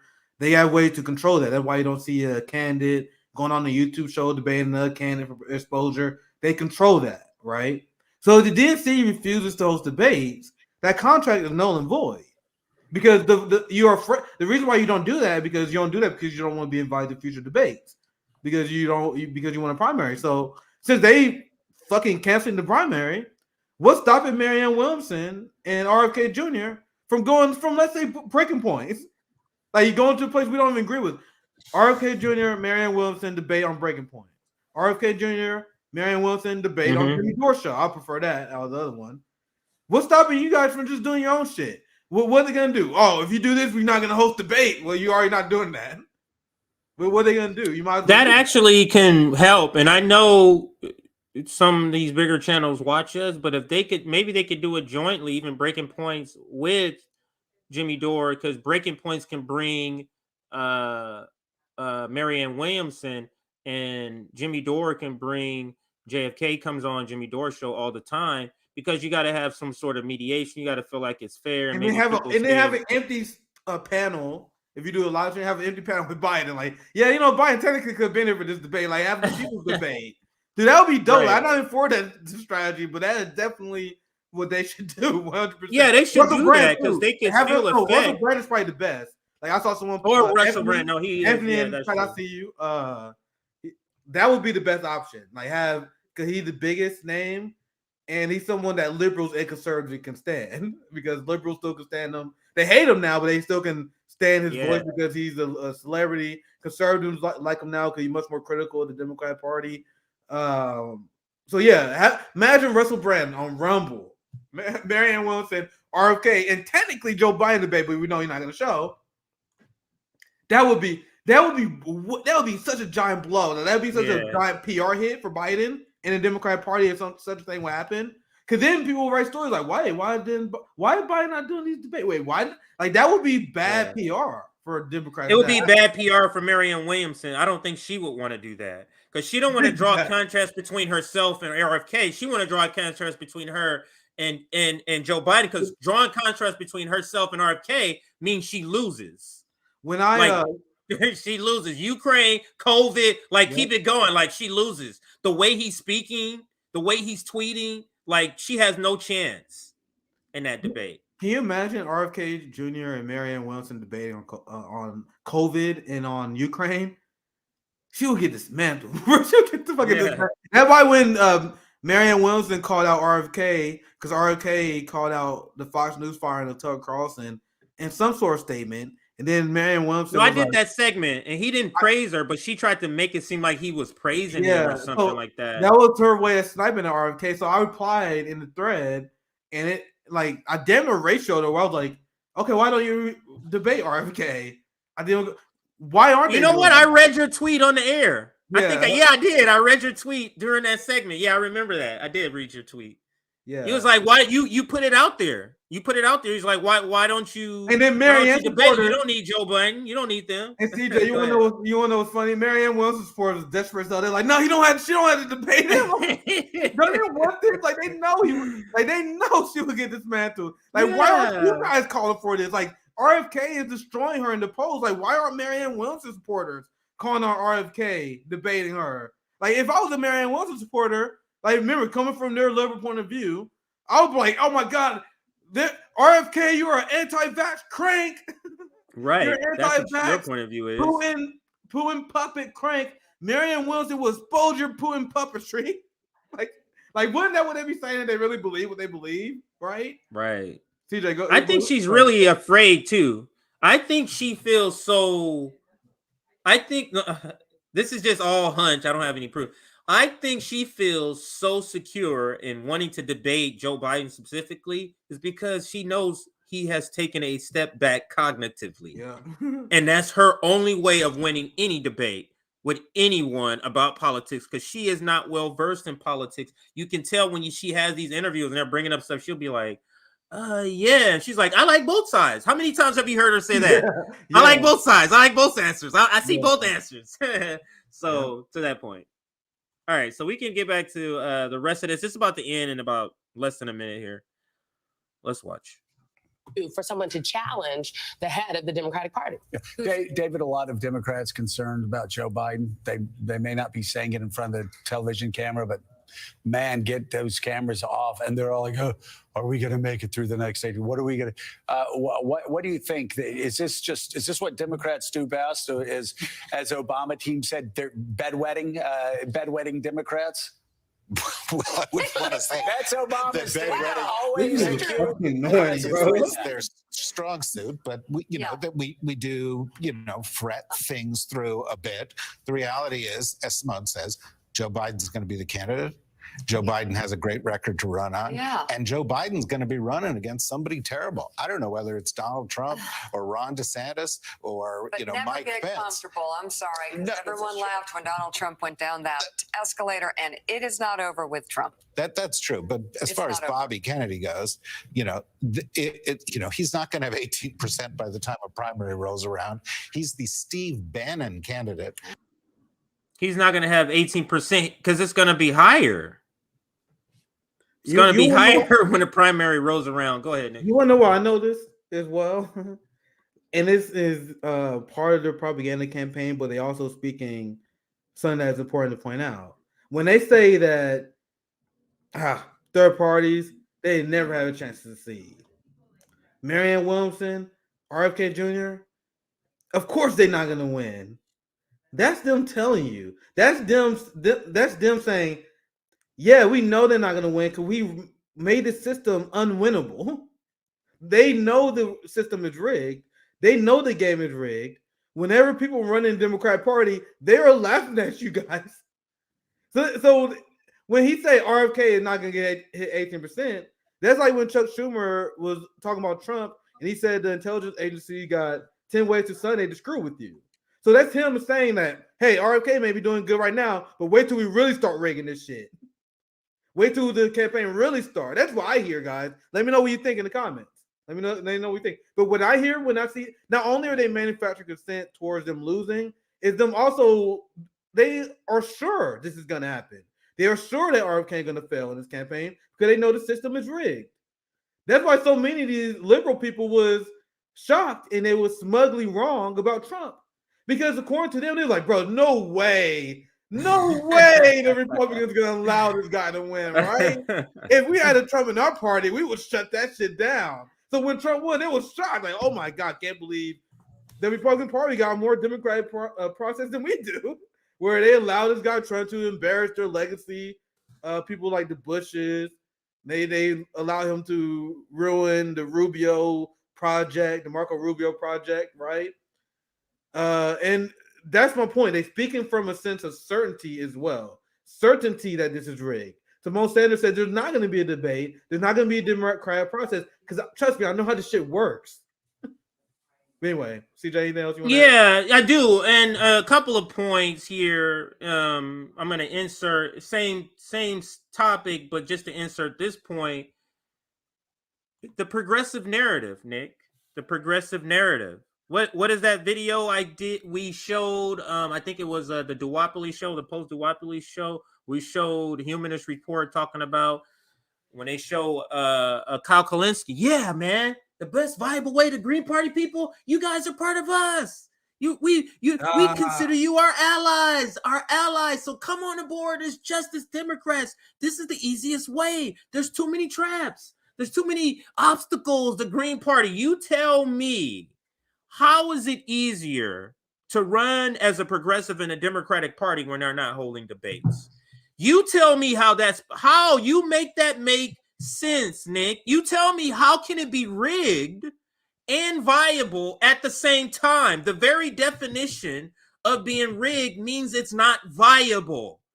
So this whole thing that we've been on for the last several decades because of people like TYT, Jane, and Kyle Kalinske and the Bernie Sanders industrial complex and convinced all of the left, the U.S. left, to go within the Democratic Party that is not working. And again, they keep telling you it's the most viable option. It's more viable than the Green Party. How? If it's rigged, how? That means you know the ending. Yeah. So how can it be viable if you know the ending already? The Green Party, even if it's more steps, it's less chains. It's less capitulation on your policies because you're with a party, a third party or Green Party, whatever it may be, Green Party in my case, you're with the party whose values actually align with yours and you're not just kind of uniting and throwing away your policy beliefs like the squad and progressive Democrats do. And we can bring this down. We don't have to continue with the segment. I have another segment that's a separate segment, but it's based on this same subject. Well, we can roll right into it. We can roll right into it. So we're talking about why Democrats don't want to have a primary debate, and when you know about Joe Biden's record, when you see he's leading this country to war, he failed to implement any of his progressive campaign promises. You have the black voters who are once again frustrated, like they are every 2 years. You got young voters who are disenfranchised. You have a ton of voters that say they don't even want Biden to run. That's why they don't want to have a debate. Can you imagine RFK debating Biden on Ukraine? He will get dismantled. Even Marianne Wilson debating Biden on the economy. He will get dismantled. So they got to hide him. And they got to run these propaganda campaigns. And we've been covering how they've been running and paying Gen Z social media influencers. And I'm going to show you guys an example. I'm going to show you guys an example of the Gen Z social media propagandists.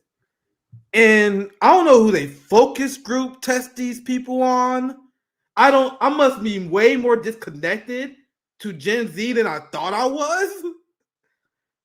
But when these videos released on Twitter, when left Twitter, when black Twitter see these videos, we literally recoil. Like we immediately start we immediately start making fun of these people. Like the urge I have, and I was never a bully, but the urge I have to throw these people into a locker is extremely high. They like these are one of those things that make black people go, man, white people are crazy. I don't understand this shit at all. Like we don't understand this at all right here. I want to throw this guy in a locker, and I hate bullies. Like I remember back in my day, being anti-establishment used to be cool. Like that was the cool thing to do. Say fuck George Bush, fuck the establishment. That was considered the cool thing to do when you was younger. Now, like this new Gen Z TikTok trend, they like now being a bootlicker to power is now like, oh, I'm the grown-up Gen Z professional guy, and that's what they trying to portray. I genuinely do not care what the Republican Party says about Gen Z. They call us weak, they call us lazy, they call us ineffective, and it's like, do you really think that's gonna stop? And I remember someone else mentioned this as well. I don't remember who. I really wish I can get credit. But why is there this? Every video you watch from these people is the fucking same. I am politics girl, this person. You see how there's this super sense of urgency, super fast talking, breathless. I got something important to say. Oh my God, you gotta listen to me. We gotta do this right now. Oh my God, this is so important. Please like this is the same cadence that I have no idea who they focus group this shit on, where they think this shit is works, but this shit is repulsive. So message aside, this shit, like style-wise, I don't know why I think this shit was gonna work. This shit is horrible. And every single time these videos are posted, they are racial to death. These videos are so bad. These videos are so annoying. People will look these motherfuckers up like they can't be doing this for free. There's no way anyone is this fucking lame. No one is this lame. So people dug up and looked into these people and found out they was paid by the DNC because no one thinks anyone would do something voluntarily this lame. So let's continue. Let's watch the video and see exactly what I'm talking about. These are the DNC Gen Z paid propagandists. And when you watch this video, obviously this shit wasn't going to work. And this person is getting ratio. And I know a lot of you guys are not on Twitter as much as I am, but there are a lot of big liberal blue check accounts right now. They're like, oh my God, you guys are bullying these people. You guys are bullying the Gen Z sellouts because they're getting ratio. Now they're playing the victim card because this guy getting destroyed every tweet. People say that he's being doxxed because he's exposed because they was lying to people. They say they will not pay by DNC. So then his finances is leaked. So his finances that should be disclosed is leaked. So now they're running an anti-bullying campaign for these people on Twitter. Like, oh my God, they are bullying these people. CJ, this is what I'm telling you. I know you didn't see this right here. Because the reason I know this is because remember my viral tweet where I called this guy out? The only reason I know this because a few big liberal councils like, oh my God, why are these grown people bullying these people? Like, there's a few of them that replied to me like, look at this guy, this black old guy bullying this people. I'm like, hold up, is this actually the new narrative? This black old guy. that was this guy. I can't find his tweet, but there's this anime profile picture. This anime profile picture quoted my picture. It's like, look at this old guy bullying Gen Z. And I was like, dude, this is hilarious. Man. You guys do this make me upset. Shit's hilarious. Anyway, they played the video. I'm playing it for a reason. This is not the main part of the segment. Oh man, that's funny. But I'm gonna show you guys later. These people are having a hard time. They're getting called out by us. They're getting mocked by the right. Like the right is doing segment after segment, and this is the best possible Democrat for a Republican to run against. So they see this person. They don't highlight RBN. They don't highlight Ururu as left, right? They will find this person and the Mickey Cox to put on Fox News. Like, hey guys, look how stupid the left is. That is what they're doing to these people. They're like, look at these dumb kids. Look at these kids that they're indoctrinating. So I'm gonna show you guys later how this campaign is backfiring. But let's continue this video. I genuinely do not care what the Republican Party says about Gen Z. They call us weak. They call us lazy. They call us ineffective. And it's like, do you really think that's going to stop us? Their insults don't faze my generation. Gen Z is focused on change. Republicans are focused on trolling. And that's what the Republican Party doesn't understand about Gen Z is we don't like you. You claim you want to appeal to Gen Z, but you call us stupid, you say we're dumb, you say we're indoctrinated. I promise it's a losing strategy. And Gen Z is watching the Republican Party. And so the younger generation now tells me how tough things are. Give me a break. No. I have no empathy for it. Give me a break.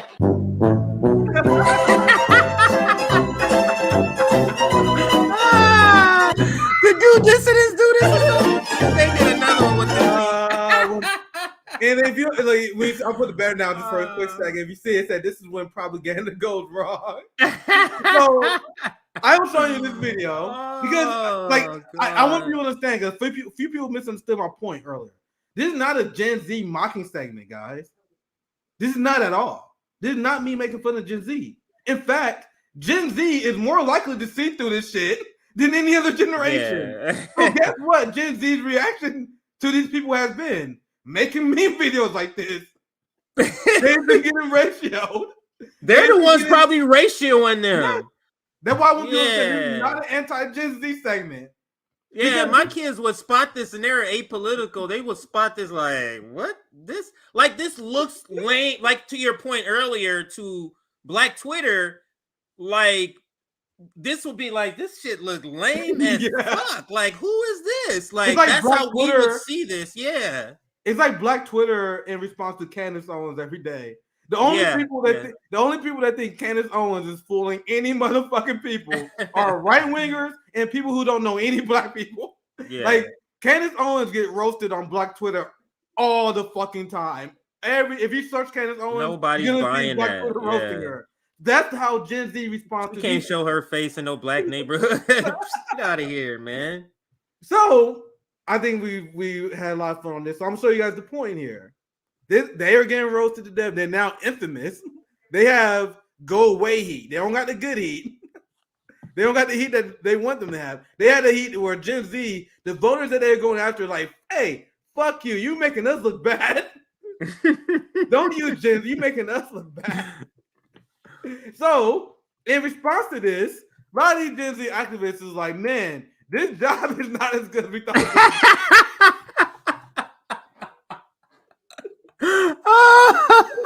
It's too hard. It's a hard sell, Gen Z. Lord, oh my God. I read this article, Nick. I read this article, man. Yeah. This is hilarious. Just the thought. So this is the follow-up story to the story that we've done. A few other of our friends' channels have done regarding Biden propaganda war.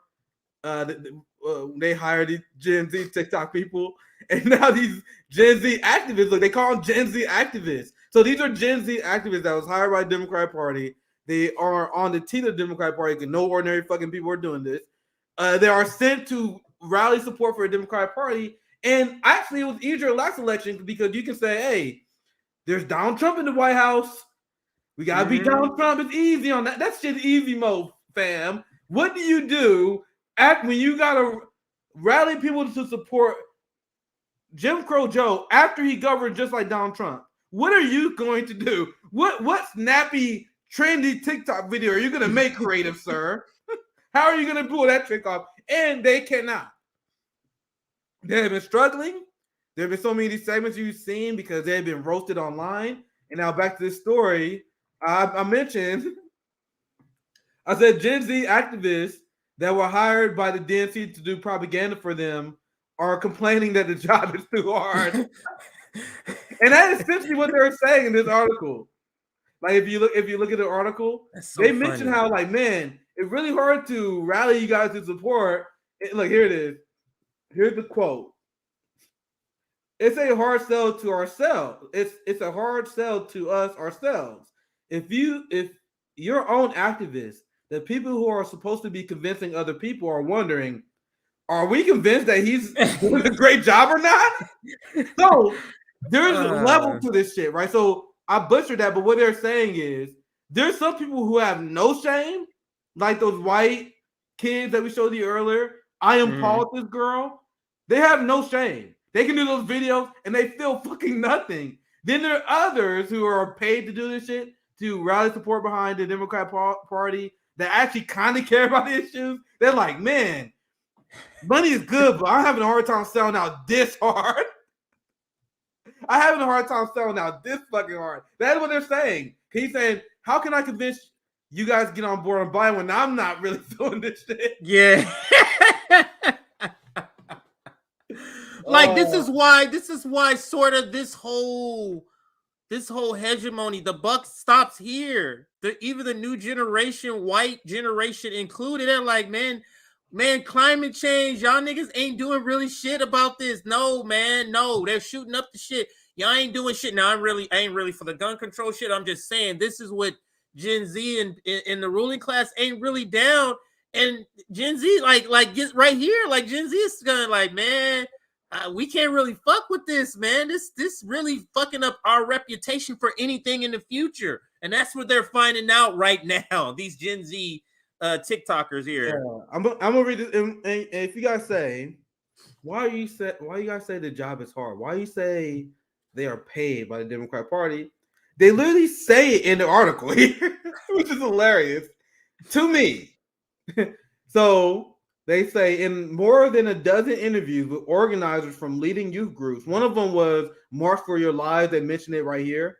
That's one of the people who sent one of the quotes. So they did a dozen interviews with these people. And they mentioned how they was ardent opponents of the right's political and cultural agenda.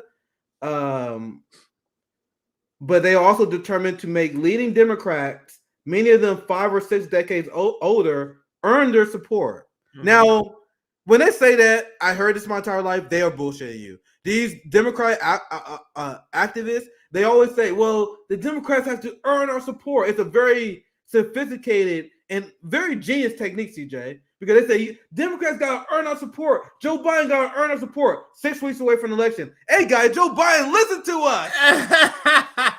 We say he got to earn our support. He formed the task force. And yes. Now we're on board. So let's continue, but I want you guys to know that's bullshit. But look at this. A number of them who asked to remain anonymous. Why did they ask to remain anonymous?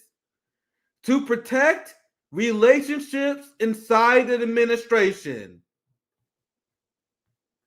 They still want to act like to the administration, we're still helping you, but they're telling somebody else this is a bullshit. CJ, you see how CNN frame these people as just ordinary youth activists?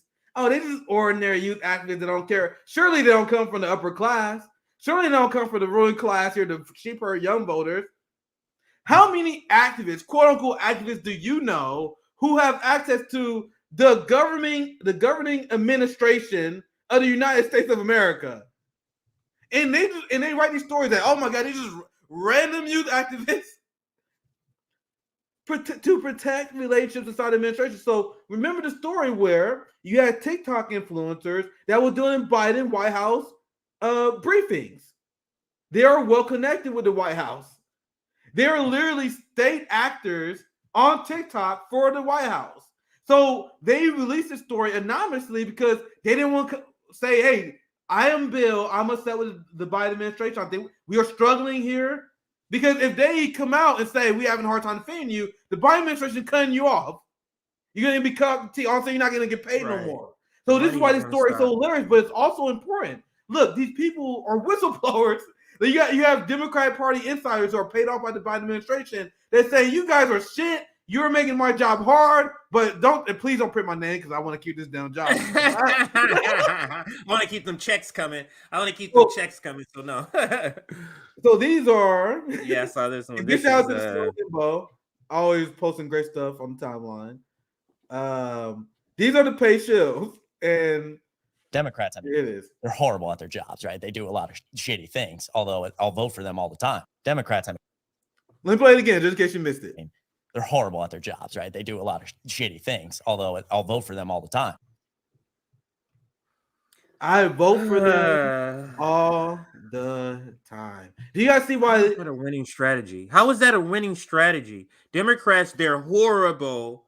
I vote for them all the time. How is that a winning strategy for what you want to get done? Unless you don't have anything that needs to get done. Rich white kid.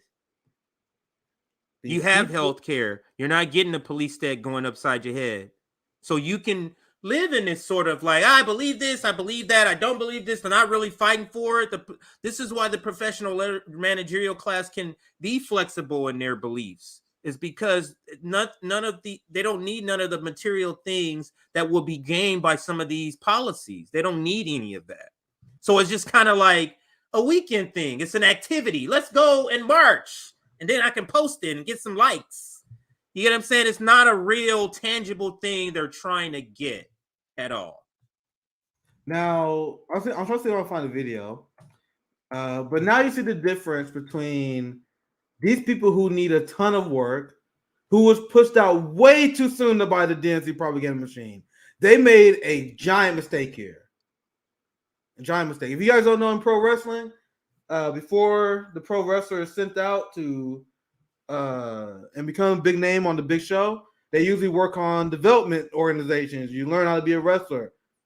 They rushed these people out too fast. They got put on the main show way too fast before they learned how to be propaganda. It wasn't ready. Look at I Am Politics Girl. Look at Mehdi Hassan. Look at Joe Scarborough. Yeah. They put these people to shame. They are too green. I Am Politics Girl would never be caught slipping like this. No. Video again.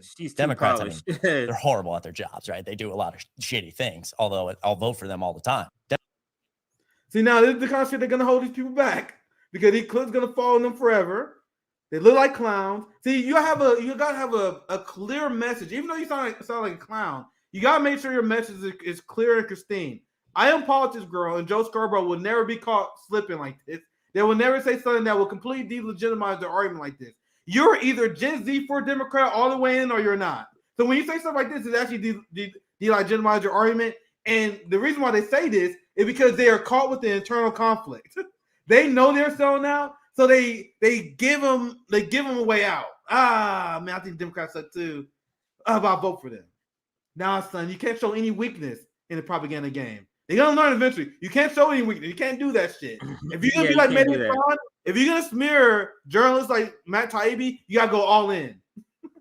You know what I mean? If you're gonna put Russiagate like Rachel Maddow, you gotta go all in. So they're gonna learn this eventually. Now, one last thing I'm gonna show you guys. Slightly off topic, but kind of on topic. Because Gen Z, as you guys have seen, not feeling Biden. But I'm gonna show you guys how sophisticated United States propaganda has been. So this is a story. This is written April 30th, where the establishment with Joe Lieberman. Joe Lieberman plays a very crucial part of planning the story. We all know Joe Lieberman was the Joe Manchin of the Obama administration. Yeah. Played a big role in watering down all of Obama's policy, famously killed the public option. Joe Lieberman is the source of the story. Very important to know. This is an article written by Associated Press. It says Biden's diverse coalition of support risk fraying in 2024. So are they saying that, man, Biden are losing the young people because he's not progressive enough? No. Believe it or not. That is not what this article says. This article is making an argument that Joe Biden has been too far to the left for moderates like Joe Lieberman. So let's read this. I'm showing you, this is a propaganda report because this is 3D level of propaganda where Jim Crow Joe has been to the right of Donald Trump. He has led us to global war, expanded ICE, and border control budgets to record levels, sent COVID relief money to the police, has funded the genocidal apartheid regime of Israel more. But according to this article, Joe Biden has shifted too far to the left, and now moderates are uncomfortable with him. You see how they do PR for each other the same way that Jen Psaki went to AOC. He's like, man, AOC, you're quite the radical, aren't you? They write a story for multiple reasons. Multiple reasons. To scare off the moderate and also to do propaganda for young people. So the moderate come out and say, oh, man, isn't it a shame how Biden been so progressive? To help sell that angle. Let me read it, actually. Look, former Senator Joe Lieberman voted for Joe Biden in 2022. But as Biden's re-election campaign begins, Lieberman is preparing to recruit a third-party candidate capable of defeating the Democratic president. So Joe Lieberman says we need a new a candidate because Joe Biden's been too far to the left. This is his quote. And moderates feel that he's governed more from the left than they had hoped. Bruh. Bruh.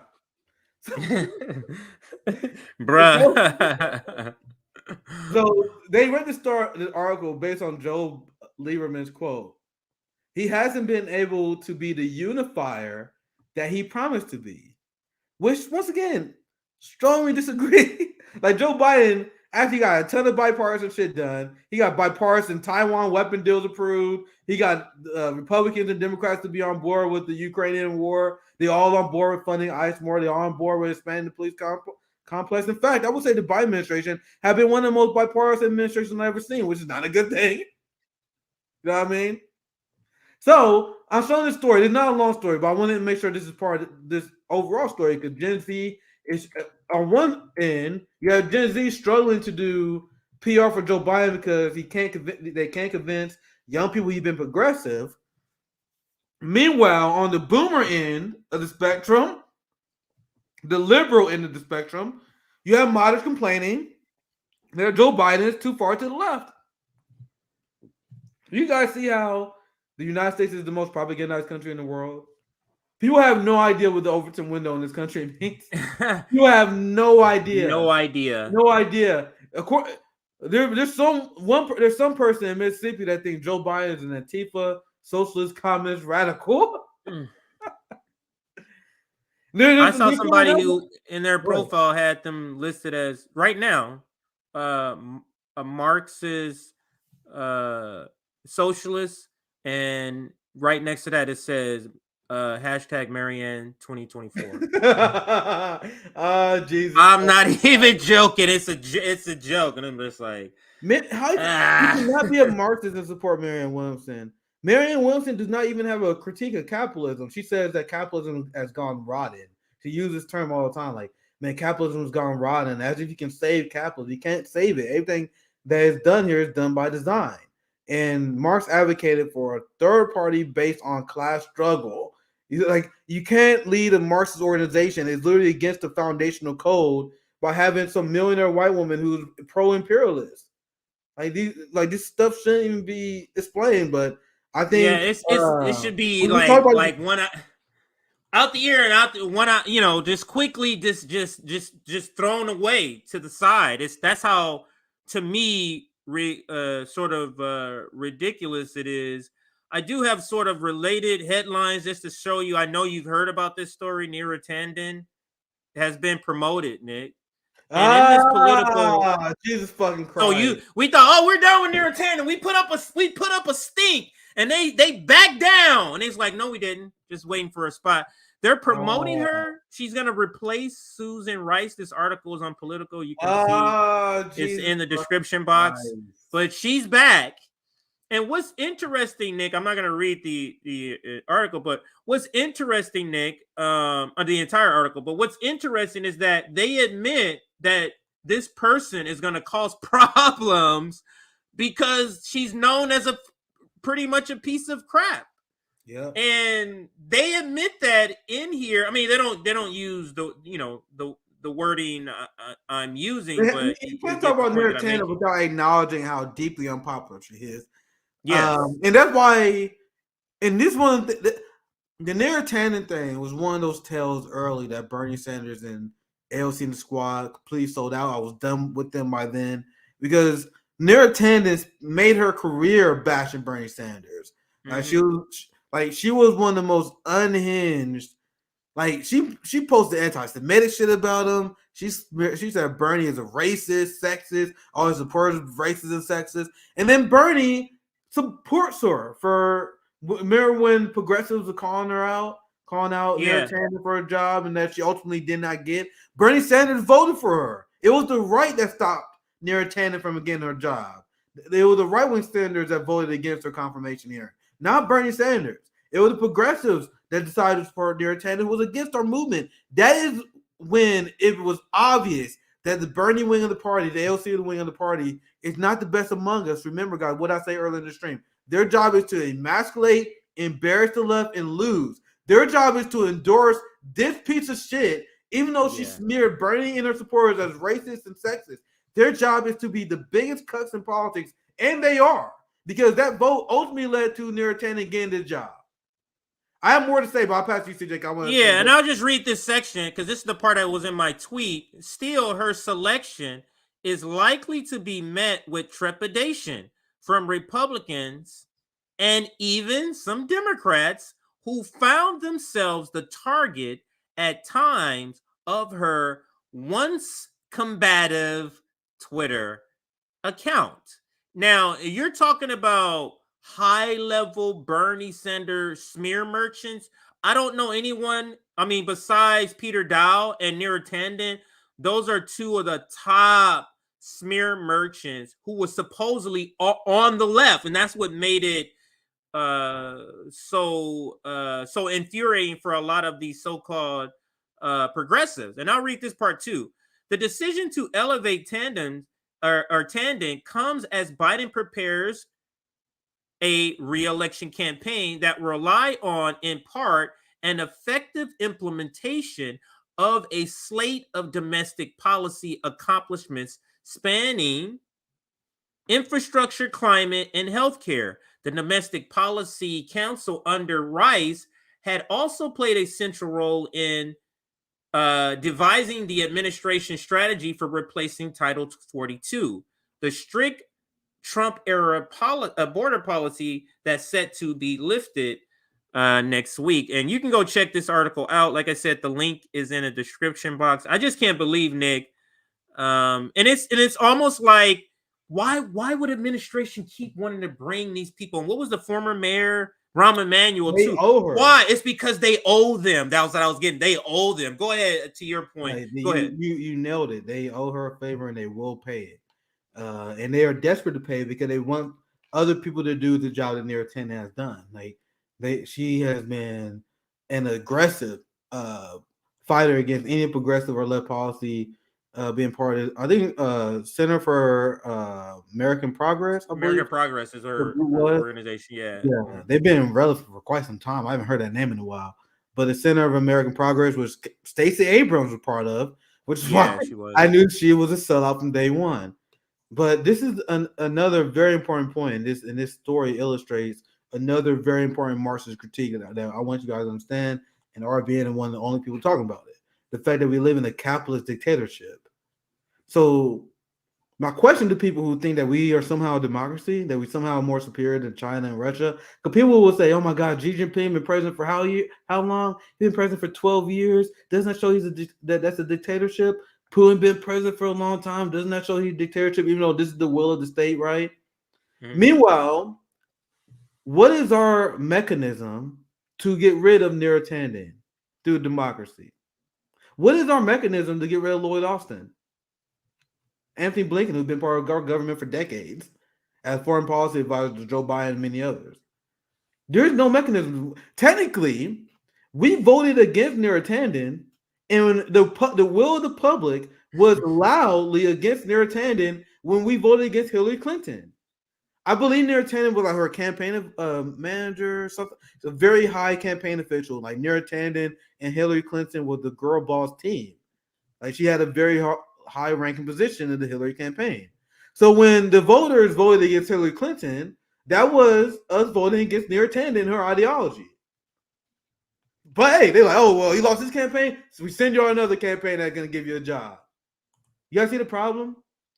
The rotating oligarch that cannot be voted out, and that includes the CIA as well, the FBI. We cannot vote these people out. They are installed by the capitalists. Even if one of their elections don't go the way they want, like in 2016, they're going to find a way to give the capitalists they want, the jobs and positions they want. That is what they call capitalist dictatorship. You're not voting Neera Tanden out. You're not voting Anthony Blinken out. You're not voting the CIA out. You're not voting any of these swamp creatures out. That's the important part of the story. That's why Neera Tanden got a job. And the next rabid anti-progressive, hell, look at Hakeem Jeffries. Hakeem Jeffries was going to be House Speaker no matter what the fuck happened. You guys realize that, right? It's already been decided. But that's my last thought. I actually got to leave here soon. CJ, anything else? Yeah. No, we can close here. When people gonna see you again? I know you're sick still, so you might be taking some more time off. Yeah, I've been turning my camera off. I've been sick. That's why I've been away for the last like 2 days. I still have these stories, so I may jump on Saturday because I have a few stories about play by ear with you guys. Next week gonna be a great week. I'm announcing the guests later. Sabi show later this evening. That's all I have. I'll make some announcements here later. I got some news coming up here soon, but I announced that here in the next week coming up. If you're in Kansas City, please email us. I'm looking to hold Kansas City RBN meetings sometime next month. I was planning on doing this month, but I had a lot of personal life problems come up. But next month, I'm gonna start holding meetings. We're gonna start holding events and building our mutual aid organization from the ground up. We're gonna be a democratic organization as well. That's why we're gonna have. I want to have our first meeting. We come together as a collective, talk about our strategies, and I believe in with moving bill and like talk about ideology is a big part. So we're gonna have meetings coming up, and we're gonna plan some actions and set a strategy. Another big thing I want to do. I talked to some people at KC Tenants that I know. A big part of what we want to do, we want to help sign people up to their tenant union. So we may be doing some door knocking campaigns sometime this summer. So there's a few events we have in mind. If you're in Kansas City and if you have some ideas and you want to get in contact with me, please reach out via email. I'm gonna try to get back. I already texted a few people I saw email us. So just reach out and I'll get a hold of you. So that's all I have. I'll pass to you, CJ. I'll see you guys next week. Yeah. All right, Nick. We're gonna go ahead and end with this video. This is from a previous episode when we had Ajuma Baraka on. Great video Nick posted on Twitter. Check it out if you can. I don't see any super chats, but if we miss one, we do forgive you. But I kind of scrolled through a bunch of them. I don't see any super chats, so here we go. No, Howie has been a real disappointment. I, in fact, endorsed Howie in 2016, 2020, that is. Yeah. That basically, the tendency of, I wouldn't even say it's a tendency within the Green Party. I think Howie still represents to the Green Party's, I think, to what the Green Party really is, a minority tendency. That there's pushback. And so the way we deal with this within the Green Party is we've got to deal with it directly. And it's been happening. There's been a couple of debates on this issue of Ukraine. And I think Howie represents a minority tendency. I think, and I've said it quite openly, that Howie Hawkins should not be a member of the Green Party. Yes. He has violated the Green Party principles and values. And why he's still there is a mystery to me. So the Green Party itself has to be quite front and center and clear in articulating its position on violence and militarism, and to restate its commitment to nonviolent social change. We had Joe Stein on, and a lot of people think like Joe Stein. Obviously, we have a Jamu on. I cannot emphasize this enough. Whole Green Party people listen. I have a few people reach out to me and say they have received this criticism and they working on it. But you guys have to immediately renounce Howie Hawkins. Howie Hawkins has done unbelievable amount of damage to the Green Party. You guys, like, if Howie Hawkins didn't do what he has done, the Green Party will have way more members than right now. There were people waiting after Trump, Biden for a third party, and the Green Party turned to clowns with Howie and turned people who otherwise would have signed up. I cannot emphasize enough how much Howie has hurt the Green Party. So I love what you said, Jamu. And I think the Green Party need to be like, no, fuck civility politics, fuck trying to avoid her and her feelings. There needs to be a hard divorce from the direction that you guys took with Howie, because it really for the party. Go ahead, CJ. Remember when Jill was on, Dr. Jill Stein was on, we were actually had a conversation with her, and maybe we clipped it too, where we were like, maybe the Green Party